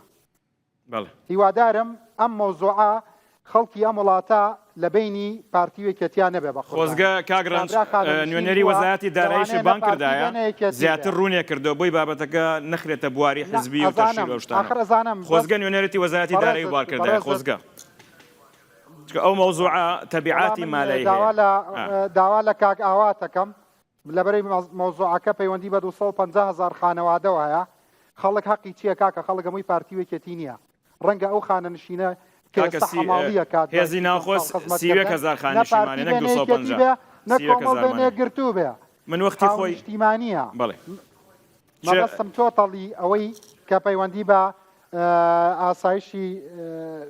هێزەکانی ناوخۆ ئاسایشەوە کاگرانج یەک ملاحەزەی بچووک ئەگەر مەجالم بیتێ ئەم پرۆژە یاسایە وەزارەتی ناوخۆ کە پەسەندی کردووە هەموو حیزبەکانی تیا بووە نوێنەری دەستگای ئاسایشی تیا بووە نوێنەری ئەنجومەنی ئاسایشی تیا بووە نوێنەری وەزارەتی ناوخۆ نوێنەری بەرەبایەتی پۆلیس بەڕێژ ئاواتی شێخ جەناب بە سوپاسەوە لە کۆبوونەوەکەی کە ئەنجام درا لە سەرۆکایەتی ئەنجومەنی وەزیران وتی من وعد ئەچمە ژێر ئەو بارەوە گەر پارە لە بەردەستا هەبێت و من پاڵپشتیەکەم ئێستاش داوا لە بەڕێزیەکەم بێتە سەرخەت و پاڵپشتی ئەو پرۆژە یاسا بکە ئێمە بەیانی نێرین بۆ پەرلەمان کێشەمان نییە هیوادارم یان ئێستا یان سبەینە و دوو سبەی هەم کامێرای ڕوودا و لە خزمەتتانە کاک ئاوات سڵاوم بۆتەیە ئەگەر ئێستاش ئەتەوێ قسە بکەی ئێمە وەرت دەگرین حەزەکەم کۆمنتی تۆشی تێدا بفەرموو زۆر سپاس بۆم دەرفەتە دیارە بەرنامە لە ڕاستی ینی بەرنمەیەکی گرنگ و بابەتێکی ینی لە ڕاستیا بابەتێکی گرنگ و بابەتێکی مۆزوعیە من هیوادارم مەساری ئەم بەرنامە لە ڕاستیا کە بەرنمەیەکی زۆر تایبەتە و من ئەزانم هەم جەنابەت و هەم ڕوودا و هەم ئەو هاوڕێیانەی تریش لە ڕاستیا لە کاگ ئاسۆ کاگ ینی ئەرکان مەجموعەیە لەم هاوڕێیانە پێوەی هیلاگون لە ڕاستی لەسەر دروستکردنی ئەم بەرنامە کاگ ڕەنج ئەم بەرنامە تایبەتمەندی خۆی هەیە گرنگی خۆی هەیە گەورەی خۆی هەیە ئەوەی کە گرنگە لە ڕاستی من ئەمێ باسیەوە بکەم ینی ئەم بەرنامە بۆ خانەنشینی و ینی با بڵێن بۆ خزمەتکردنی خانەنشینی هێزەکانی ناوخۆ ئاسایشە و من دڵنیام ناکۆچی تیمەکانی حکومەت لە ئەنجومەنی وەزیران باشە پرۆژە یاساکە ڕەوانەی پەرلەمانی کوردستان ناکرێت من ئەوە بەڵگەم لایە باشە ئەوە هەمووی بەڵگەیە ئەوە هەمووی نووسراوە باشە کە ئێمە چەندین جار باشە لە لیژنەی ناوخۆ لە سەرۆکایەتی با بڵێن پەرلەمان ینی نووسراومان ئاڕاستی ئەنجومەنی وەزیران کردووە کە ئەڵێن جەختەکەین داواکەین جەختەکەینەوە لە ناردنی پرۆژە یاسای خانەنشینی هێزەکانی ناوخۆ ئاسایش باشە ڕەوانەی پەرلەمانی کوردستانی بکەین چونکە شەریحەی خانەنشینی هێزەکانی ناوخۆ ئاسایش ماندوون بۆ نانێردرێ ئەوەی کە هەیە لە ڕاستیا ینی بەسپاسەوە با من لێرە باسیەوە بکەم وەزارەتی ناوخۆ ئێمە کاک باڵامبۆ برای بەڕێزم کاک باڵامبۆ ئەزانێت کە جێگری سەرۆکی لیژنەی ناوخۆی ئێمە وەکو لیژنەی ناوخۆ ئاسایش و ئەنجومەنە خۆجێیەکان لەگەڵ وەزارەتی ناوخۆ هەماهەنگی باشمان هەیە و هەمیشە لەگەڵ جەنابی وەزیری ناوخۆ لەگەڵ ئەو برادرانەی تر کاک دکتۆر سامی بریکاری ناوخۆ هەمویان لەسەر خەتین ئەوەی کە هەیە پرۆژە یاساکە باشە کە حاضر کرا وەزارەتی ناوخۆ ڕەوانەی کردو بۆ ئەنجومەنی وەزیران ینی ئێستا ئەگەر لە منە پرسی کەم تەرخەمیەکە هی ئەنجومەنی وەزیرانە بۆ پرۆژەکە ڕەوانەی پەرلەمانی کوردستان ناکات هەر لایەنێکی سیاسی هەر تیمێکی حکوومەت لە ئەنجومەنی وەزیران کەم تەرخەمی هەیە باشە حەقە بۆ ڕای گشتی بۆ خەڵکی کوردستان بۆ خاننشینانی هێزەکانی ناوخۆ ئاسایش باشە یعلان بکرێ بەڕوونی بە شەفافانە بڵێن کاکە فڵان تیم وەکو چۆن پێشتر باس کرا بۆ نمونە ئەمە لەگەڵ نردنی پرۆژە یاسای خاننشینی هێزەکانی ناوخۆ ئاسایش نییە و من لە ڕاستیە من حەز ناکەم ببێ ئەم بەرنامە ببێ بە بابەتێک لە ڕاستە یعنی چۆنەڵی تر ئەم باسی ئەو لابکە ئەم باسی ئەم لابکە ئەمە لە ڕاستی تاکەی بۆ نمونە چین و توێژەکانی کوردستان باجی ململانەی پارتیوەکیبن ئەمە بۆ جەنابت و بۆ بە تایبەتی من زۆر جار لەبەری چاوەڕوانیەکانم لە ئێوە زۆرە من کە پرسیاریش ئاوا ئاراستی کاک باڵام بۆکەم لەبەری ئێوە وەکو دەسەڵاتی تەشریعیە بینم هەموو کەسێک لە حکوومەتە حیزبەکان دای ئەنێ بەڵام ئێوە خەڵک دایناون وە کاک باڵام بۆ مامۆستا شاخەوان یعنی ئێستا بۆچی ئەو خەڵکە کاکە هەموو تەعدیلێک لەو قانونەیە ڕەنگە فەرقەکەی بۆ ماڵێکی کورد 2 بەرمیل نەوت بێ وانە ئەو حەقی چییە ململانەی پارتیوێکێتی من لە ئێوە ئەپرسم ئێوە چی ئەکەن لە دەروی ئەم ململانەی پارتیوێکێتی شتا بۆ ئەوەی کە ئەو خەڵکی کە عمریان بەخشیە و چاوەڕوانی هیوایەکەن لە ئێوە داواکاریەکانیان بۆ بەجێگەیان ڕەنج ئەمەی کە جەنابەت باسیەکەی ئەم پرسیارە ئەم قسەی حسابیە یعنی من جاری چکەتێکی دەکەم کەم تەرخەمەکەی ئەنجومەنی وەزیرانە ئەنجومەنی وەزیران حەق وایە دەسوبرد بکات لە نردنی پرۆژە یاساکە بۆ پەرلەمانی کوردستان من ئەوەندەی کە قسەم کردووە لەگەڵ جەنابی وەزیری دارایی هیچ مانعێکی نییە هیچ گرفتێکی نییە هیچ کێشەیەکی نییە ئەڵێ ئەگەر ئەنجومەنی وەزیران دەنگ بن لەسەر نردنی پرۆژە یاساکە و ئەنجومەنی وەزیران ڕەوانەی بکە من هیچ مانعێکم نییە و هیچ کێشەیەکم نییە ئەوەی کە هەیە بۆی ڕازگۆ بم لەگەڵ خەڵکی کوردستان ڕازگۆ بم لەگەڵ ئەم میوانانە ڕازگۆ بم لەگەڵ هەموو هێزەکانی ناوخۆ ئاسایی چونکە من لە ڕاستیە ئەم فایلی کە پێمە ئەم وەرەقانەی کە پێمە ئەمە هەمووی بەڵگەیە باشە کە نووسراومان ئاراستەی ئەنجومەنی وەزیران کردووە بۆی ڕازگۆ بین ناکۆچی تیمەکانی حکومەتە لە ئەنجومەنی وەزیران پرۆژە یاساکە ڕەوانەی پەرلەمانی کوردستان ناکرێت لەبەرەوە بەلامان و گرنگە لە خولی 5 پەرلەمانی کوردستانە باشە یاسای خاننشینی هێزەکانی ناوخۆ ئاسایش دەرچێت بۆ ئیتر کۆتایی بەم بابەتە بێنێ خەڵک ئێستا وەکو جەنابەت باستت کرد پێشووتر یعنی خەڵک بە 220,000 دینار ناژی باشە 220,000 دینار کابرا تەمەنی 65 ساڵە ئەبێ بیا بە عیلاج و داودەرمان و دەرزی باشە ئەیچی بۆ ماڵ ماڵەکەی سەرف کات من کارمەندی ناوخۆ هەیە تەلەفۆنی بۆ کردوم لەم ڕۆژانە تەلەفۆنی بۆ کردوم پێی وتم کاک شاخەوان من ئێستا لە ماڵی منالیت نەوتیتیانە باشە لەبەرەوە کاکین ئەمەی کە گرنگە ئێستا لە وڵاتی ئێمە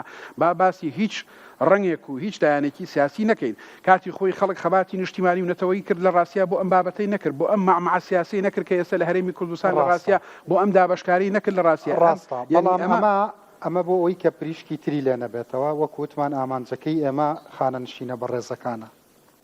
ئەوان بۆ شەڕی پارتیوەکێتی نەهاتون بەڵام تۆمەتبارکردنی یەکێتی نیشتیمانی کوردستانیش ڕەنگە نیگەرانی یەکێتی لێ بکەوێتەوە بۆیە ئێستا کاک بوران سعید سۆفی ئەندامی مەکتەبی سیاسی یەکێتی نیشتیمانی کوردستان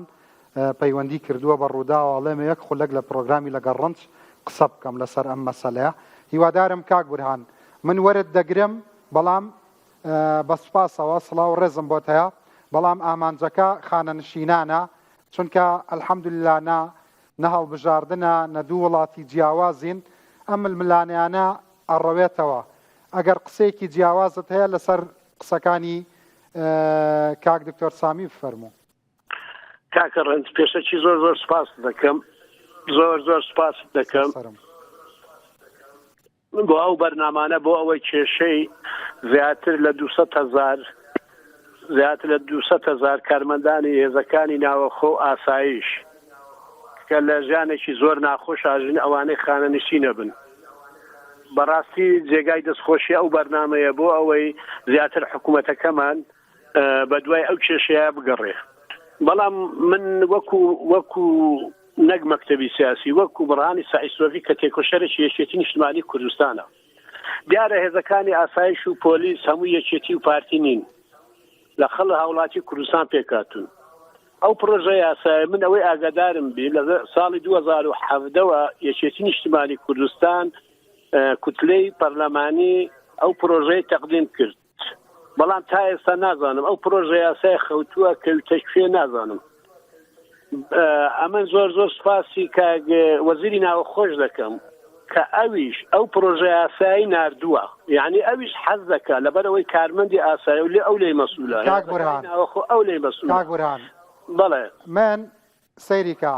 من هەندێک پرسیار هەیە نەمیز لە کاک باڵام بۆی بکەم لەبەرەوەی کە نامەوێت پەرلەمانتارەکانی وڵاتەکەم بێنمە ناو شەڕی حیزبیەوە بەڵام پرسیارەکان لە تۆکەم یەک دقا انتخابکردن نابی پرسیارەکان با پرۆژە یاسایە کە دکتۆر سامی کە دکتۆر وەکو ئەندامی مەکتەبی سیاسی یەکێتی نیشتیمانی کوردستان وەکو تێکۆشەرێک وەکو کەسێک کە ڕۆژگارێ بە سوتفە ماویت پرسیارێکە لێ یەکەم ئەگەر ئەم پرۆژە یاسایە لەسەر ئەوە پەکی کەوتووە یەکێتی نیشتیمانی کوردستان لە شاری سلێمانی خەزێنەکەی پارەی تیانە حەقە مووقیفتان هەبێ چونکە وەکو وتم هەموو خانەنشینانی ئەم وڵاتە خزمەتی ئەم وڵاتەیان کردووە یەکەم شەخصکا کە ڕەز من هەڵوێسم دەبی من لەگە خەڵکی ڕەنزەر و تێکۆشەر و خەڵکی ڕەش و ڕوتم بەڵام بە چ ئەوە دارێ هێشتا کاکە هێشتا پرۆژە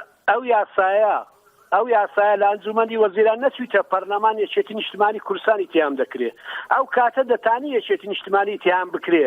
کە ئەندام پەرلەمانەکانم لستی یەکێتی نیشتیمانی لە پەرلەمان دەگنەدەن ئەو کاتە حەق خۆیانە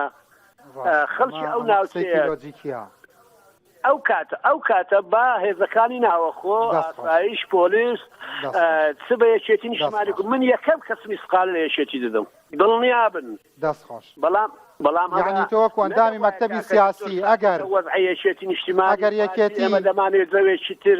بێتەکایەوە و هێشتا ئینتخابات نەبووە و حملە ئینتخابی وا دەکا باشە بە ئەوان ئەو قانونە لە پەرلەمانە بە ئەوە بکەن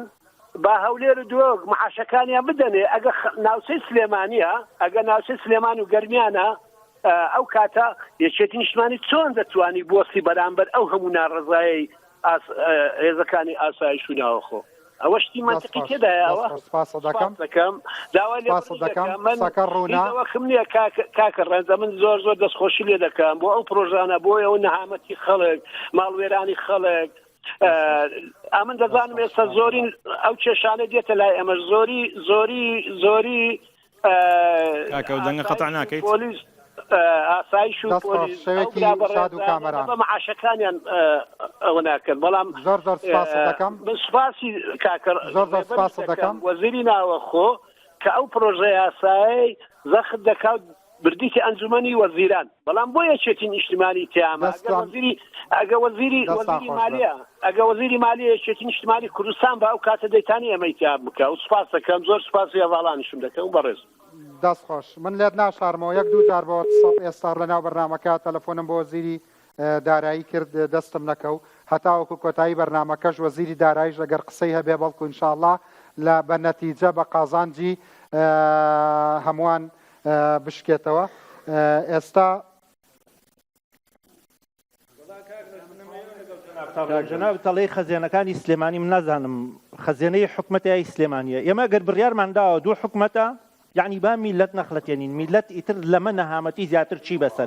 یعنی باینیکەین خەزێنە تکایە جەنابەت ئێستا لەگەڵ کاکەڵەی خەزێنەی سلێمانی خەزێنەی دەوڵەتە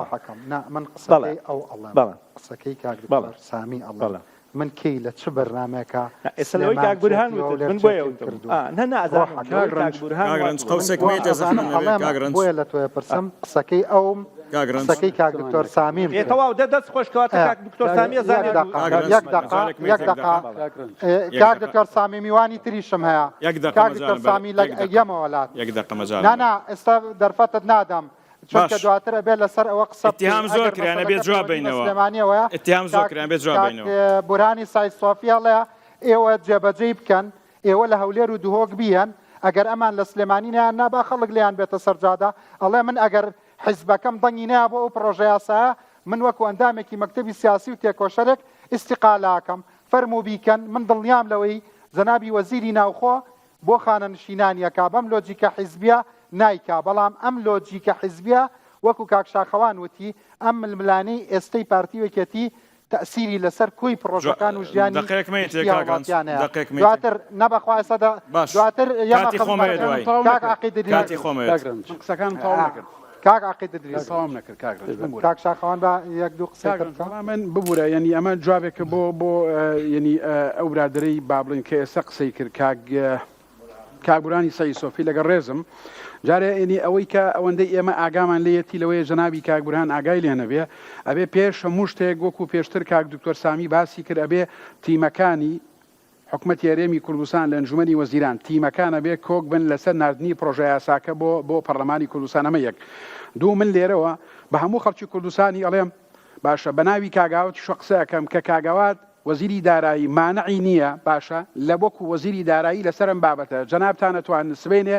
بەرنامەیەکی تایبەت بۆ کاگاوات ڕێک بخەن وەکو وەزیری دارایی کە هیچ مانعێکی نییە ئەوەی کە هەیە مەوەندەی من ئەزانم ئاگام لێتی هیوادارم تیمەکان لە ئەنجومەنی وەزیران کۆک بن ڕێک بن لەسەر نردنی پرۆژە یاساکە بۆ پەرلەمانی کوردستان هەتاکو تیمەکان لە ئەنجومەنی وەزیران ڕێک نەبن کۆک نەبن پرۆژە یاساکە ڕەوانەی پەرلەمانی کوردستان ناکرێ و ئەو کاتە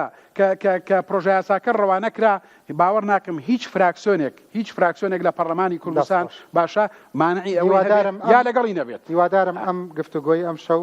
بە خێری خانەنشینان کۆتایی بێ من پرسیارەکانم بۆ ئاراستەیەکەم کاک عقید دریس مامەند پیرباو بەڕێوەبەری کارگەری لە بەڕێوەبەرایەتی گشتی پۆلیسی هەرێمی کوردستان لە دەرەوەی ئەو مناقەشە و یەکتر تۆمەتبارکردنا پێت وایە کەی ئەم یاسایە بچێتە بواری جێبەجێکردنەوە کەی بەهرەمەند و سوودمەند بن بۆ ژیانی خۆیان و ماڵ و مناڵیان ئەو خانەنشینانە بە ڕێزەی گوێمان لێگرن و لێران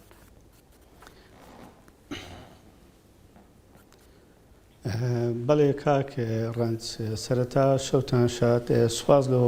ئەو بەرنمەیە و سوپاسی ئامادەبووان دەکەین سەرەتا دەمەوێت شتێک ڕوون بکەمەوە بابەتی خانەنشینی هێزەکانی ئاسایشی ناوخۆ بابەتێکی گرنگە پێویستی بە چارەسەرە بەرامبەر بەو شەونخوونی و ماندیبوون و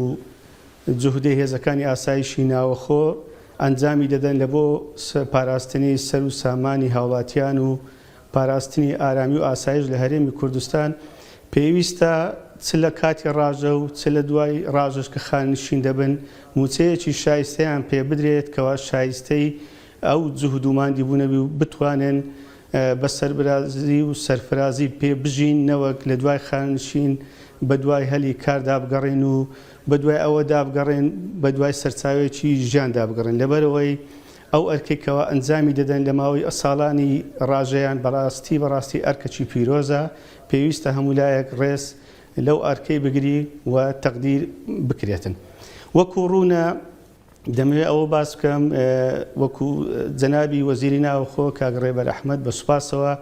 لە سەرەتای دەست بەکاربوونی هەموو هەوڵک و تەقەلایەکی دایە بۆ گەڵاڵەکردن و ڕواندنی ئەو پرۆژە یاسایە چونکە دەرچی بەو ناڕەزایی و دەرچی بەو مەغدوریەتی هێزەکانی ئاسایشی ناوەخۆ کردووە کەوا خانەنشین دەبن ئەو بۆ ڕەموچەی وەردەگرن بە ڕەموچەیەکی زۆر کەمە شایستەی ژیانیان نییە و ناتوانن پێی بژین و ئێمە وەکو بەڕێوەبەرایەتی گشتی پۆلیس بە تایبەت بەڕێز لیوا تاڕق ئەحمەد بەڕێوەبەری گشتی پۆلیسی هەرێم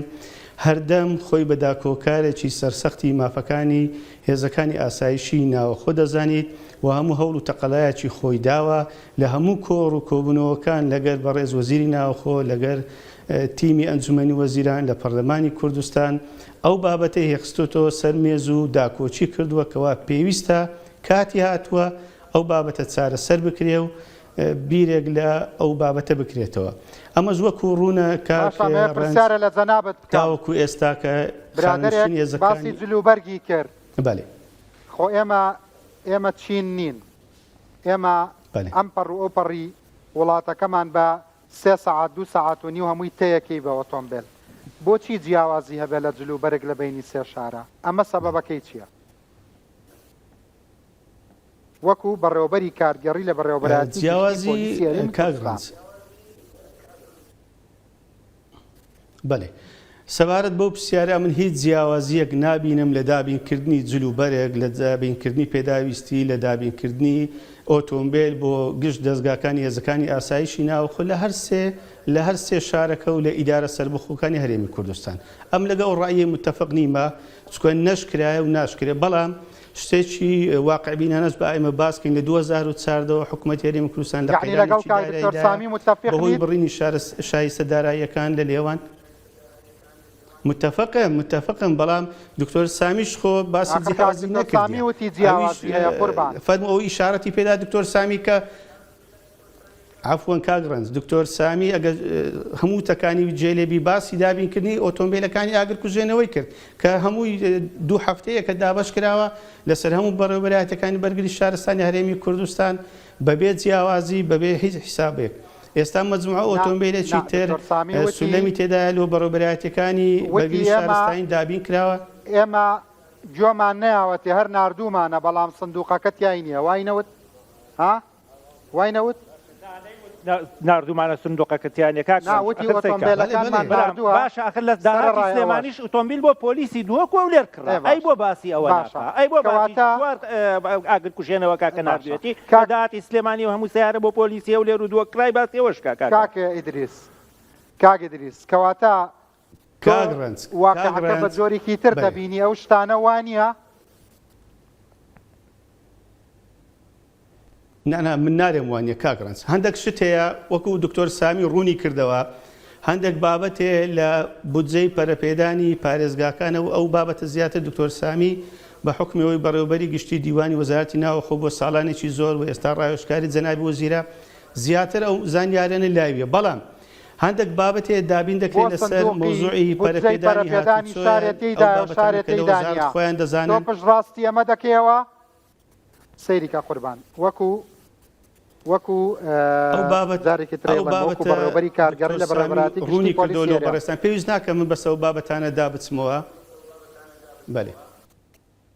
کاگرنج ئەو نازانێن من بۆ دوو پاتەکەم منە بێڕ ئەو بەڕێوەبەری کارگەری پۆلیس نازانێت چ لە داهاتی هاتوچۆ هەیە وەکو ڕوونم کاگرنج هەندێک بابەتەیە شارەزای امتیانی ئەو پەیوەستە بە بەڕێز دکتۆر سامی ئەو دەتوانی وەڵام بداتەوە دەتوانی پسی ئەو بابەتە ڕوون بکاتەوە لۆ بەڕێز بەڵام ئەمە دڵنیا دەکەمەوە لەو مەوزوعی دابینکردنی پێداویستی و ئۆتۆمۆبیل و بابەتە گرینگەکان و هێزەکانی ئاسایش ناوخۆ من وەکو بەڕێوەبەری کارجێڕی بەڕێوەبەراتی گشتی پۆلیس هێرێم هیچ جیاوازی و جیاکاریەک لەو بابەتە نابینم ئەوە یەکلا بووتەوە جەنابی لیوا کاک دکتۆر سامی دڵنیا بە دەرفەتە دەدا کاک دکتۆر جەنابی لیوا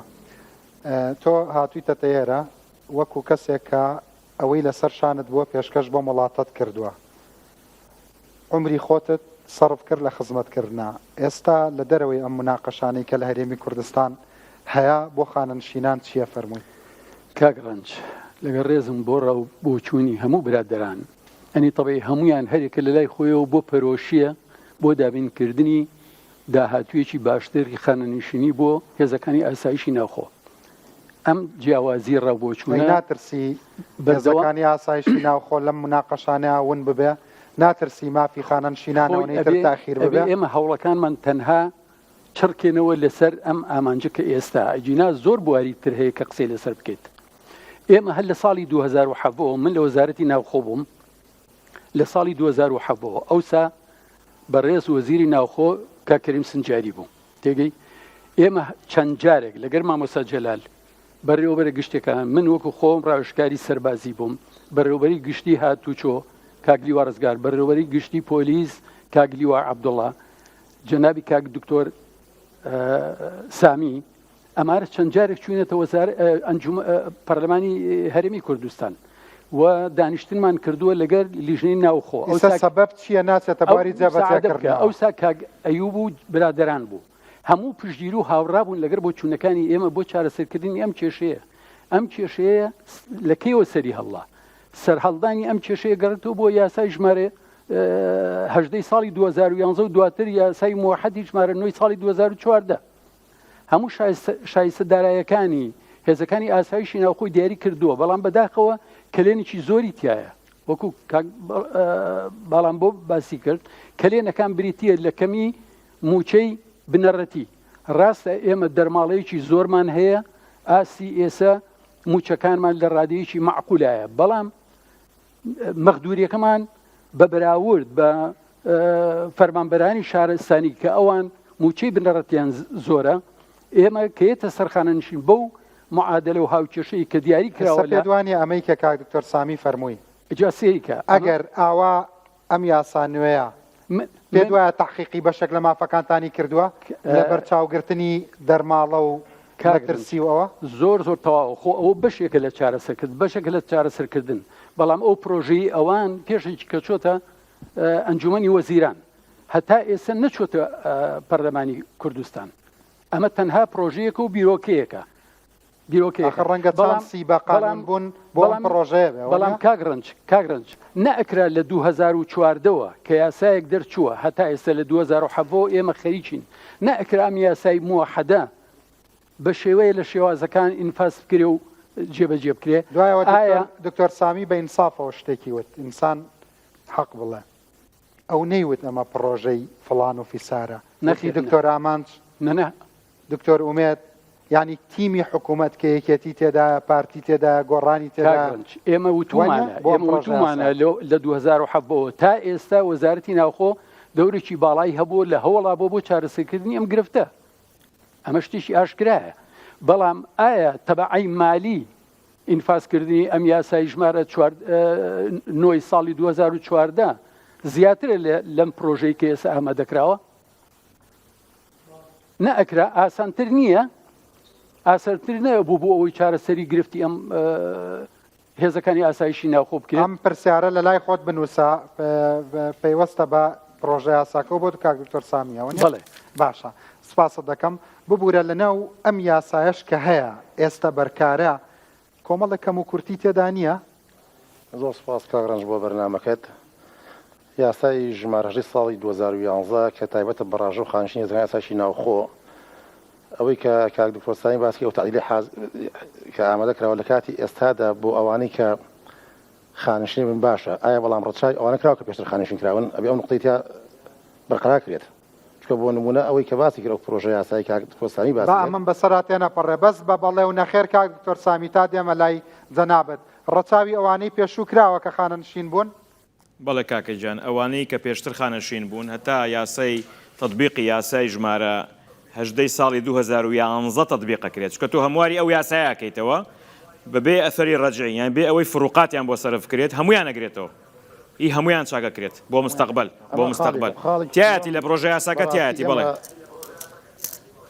ئێمە لە هێزەکانی ئاسایشی ناوخۆ لە بەرگری و فریاکەوتن لە زێرەڤانی زۆر جار ئەمانە هێزەکان هێزی حرەکین کارمەندی تیا ئەسەی تیا شەهید دەبن یان بەهۆی واژەکان خۆشی دوایی دەکەن ئایا شوێسا لە عێراق لە حکوومەتی ناوەندیە تعدیلیان بۆ کرا ئەوان بە لە ساسەی موچەی ئاخیران خانیشەکرێن ئەوەش ڕەچاو کرابێت شتێکی باشە چکە ڕاستی بێ ئەوەش ماگیر نەچێتوانێ ئەوەش ڕەچاو کراوە ڕاستیوانە هەمووی هاوڕێ و ئینمانن کاک دکتۆرەوانە ڕەچاو کراوە ئەوەی کە باسێکە کاک عەمید سالار یا ئەوەی کە شەهید دەبێت لەسەر بە هێزەکانی ئاسایشی ناخۆ بە بەرگری فراکەوتن و بە زێرەڤانیشەوە امتیازاتی شەهیدان وەرەگرێت و فایلەکەی و دۆسیەکەی ئەگوازرێتەوە بۆ وەزارەتی شەهیدان و ئەنفال کراون و لە کاتی جیاوازیەک لە موچەکەیان ڕوات بەڵێ امتیازاتی شەهیدان وەرەگرن بەڵێ کاک ساڵار لە یاساکە هاتووە وەکو یاسا هاتووە تعدیل یاساکە یاسای وەزارەتی شەهیدان باشترە بە یاسای وەزارەتی شەهیدان باشترە زۆر دەست خۆش کاک دکتۆر سامی ئەمجا بینەوە سەر ئەوە ئەم یاسای ئێمە ئێستا لە کاتی ئەمە چەندین کەم کوتیتری تایە ئێستا بۆ نمونە من نمونەیەکە بۆێنەوە کاک ڕەنج ئەگەر کارمەندێک لە دادگای هێزەکانی ئاسایشی ناوخۆیان لە دادگای حکم بدرێت بەڵام بە شەرتی طرد و ئیخراج نەکرێت ئەو مودەی کە لە سجن ئەبێت تەنها بۆ نمونە نیم موچە وەرەگرێت لەو ماکە لە بەندیامێنێتوانێت نیم موچەی خۆرگە کەمە بۆ ژیانی ماڵناڵەتی مەشتێکی ئاسایی وەرگرێت بەڵام کارمەندێک ئەگەر لە ئەسنای ئەرکە ڕسمیگەی خۆیە تووشی پەکەوتن بێت ئەو ماوەی کە لە نەخۆشخانەیە ئەو ماوەی کە لە نەخۆشخانەیە موچەی خۆی وەرەگرێت موچەی کامل بەڵام دوای ئەوەی کە لە خەستخان دەچوو چۆن ماڵی ئیجازەی وەرگرت لە یاساکە ئەڵێ ڕاتبت تام وەزارەتی داراییکار خۆی تەفسیری ئەم ڕاتبت تامی بەچی کردووە ئەو تەنها موچەی بنەڕەتی و دەرمەڵە سافتەکانیەتی واتە بەس شەهادە و هینێتی واتە خەتوڕە خواردنی لێ بڕێت خۆی ڕاتبت تامە بەس وەزارەتی مالیە کردوەتی بە تام الراتب يعني تامي الراتب شيء كم كنت ياساك شيء لا بداية ياساك تنها في ناسي راتبي كلي ونصف راتبي كردوا على الراتب الكلي أو راتبي كدر مال كاين لقلايا بلام لك هاتو صار باسي مولدك على الراتب التام هاتو وزاي داري أبوي أم حالتي ورانتو بردم برلمان كردستان شو برلمان كردستان إنفاذ يمياساي كردوا أو عم تفسير يمياساي بكن أو هاتو خوان تفسير عن كردوا أمش دري لك أرمنداني هزغان أسايشنا خويا دەست خۆش ئەمێن دوو خولەکی پرۆگرامەکەم ماوە لەبەرەوەی کە خۆتە زانی لە بینی کاک باڵام بۆ و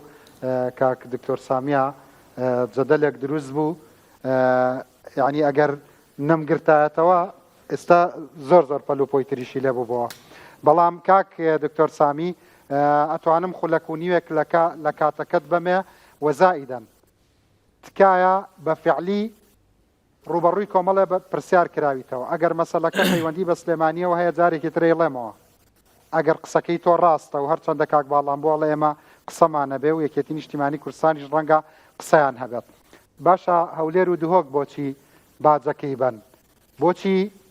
قانونەکە ناخەنە جێبەجێکردنەوە ناینێرن بۆ پەرلەمان پڕۆژەکەتان دوای ئەوە با خەڵکی کوردستان حەکەم بێت کاگرن سپاس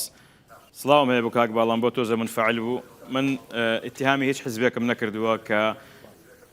ئەڵێ پارە نییە جنابیشت ئەو مۆزوعات ئیسارەکە گلەیەکم لە جنابەت هەیە کە ئەڵێ ڕاستەوە خۆی اتهامەیەکێتی نیش من ئەو قسەی لە من دەرنەچووە ئێمە دەڵێن مۆزوعێکی حسابیە سیولەی نەقدی لە بانکەکانی سلێمانی نییە تا تەختەی ئەم پارێ بکرێت ئێستا ئێمە لە پێدانی موچە کێشەی سیولەمان هەیە ئەو بڕەپارەی کە لە دابی نەکرێت لە بانقی منارە بۆ موچەخۆرانی سلێمانی زائیدەن ئەوەی کە لە داهاتی ناوخۆ ئێستا دابی نەکرێت یان بەش ناکە یان بە شەڕەشەق بەشەکە ماگانە ئێمە بین ئەم یاسایە ئیقرار بکەین کۆمەڵێک ئیلتیزاماتی تر چکە ئەوەی منەزانم ینی لە 5-6 ملیار تێپەڕێ کۆمەڵی ئیلتیزاماتی تر دانین لەسەر حکوومەت کە نەتوانێت جێبەجێی کات هەر یاسایەک تەبیعاتی قانونی هەبێت ئەبێ حکوومەت یەکلای کاتۆ لە ناو خۆیە ئەنجا بۆ پەرلەمانی بەرزکاتە بۆی کە پەرلەمان ئیقراری کرد شەرمەزار نەبێت کە حکوومەت بڵێ من جێبەجێی ناکەم من ناتوانم جێبەجێکەم پەرلەمان تایوەرە با ئیقراریکە بۆی ناکرێت حکوومەت جێبەجێکە مۆزوعی بوجە لە 2014 بوجە نیە تا ئێستا لەبەرەوە ئێمە وەزعمان لەگە حکوومەتی عێراقەیە هەموو ساڵێکیش بوجە ئامادەکرێت بەڵام کە عێراق بوجەمان بۆ دابین ناکە ئێمە ناتوانین دابیکەین وەزیری دارایی ئابووری کە وەزیری دارایی ئابووری لەو کۆبوونەوەی ئامادە وتی من ئامادە مەچمە ژێرەوە بارەوە ئەو کۆبوونەوەیەش یاساکە پارتی وێچێتی دایناوە حەزەکەم بزانیت ئەفسەرانی پارتی وێچێتی و دایان ناوە بەیەکەوە و کۆبوونەوەکەش کە ئەنجام درە لە ئەنجومەنی وەزیران پارتی تیابوو یەکێتی تیابوو گۆڕانی ئەو وەزیرانە بە تایبەت بەڕێز وەزیری ناوخۆ بە ڕۆحی حیزبایەتی قەت ئیشی نەکردو و ناشی کات منیش بەو شێوەیە و کاقوبات شایەتی ئەوەیە کە من ڕۆحی حیزبایەتی قەت ئیشم نەکردووە و بەردەوام لەسەر خەت بووە لەگەڵمانە ئەوەی ئێمە ئەمەوێت بڵێ ئەوەی ئەم داوایەکەم ڕجام هەیە لە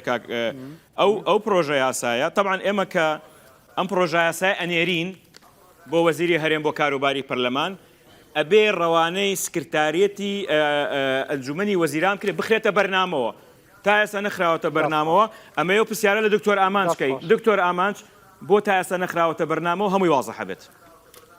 دەست خۆش ئەگەر ئێوە ئامادە بن من ئێستادادم تیا پرۆگرامی تریش لەسەر ئەم مەسەلەیە بکەم و من کاتێکیش کەوتومە یەکێتی نیشتیمانی کوردستان خۆتان نەزانن هەر لە مناقەشە و بڵاوکراوەکانی ئەنجومەنی وەزیراندا خۆکەوتومە یەکێتی نیشتیمانی کوردستان مەبەستێکی خراپم نەبووە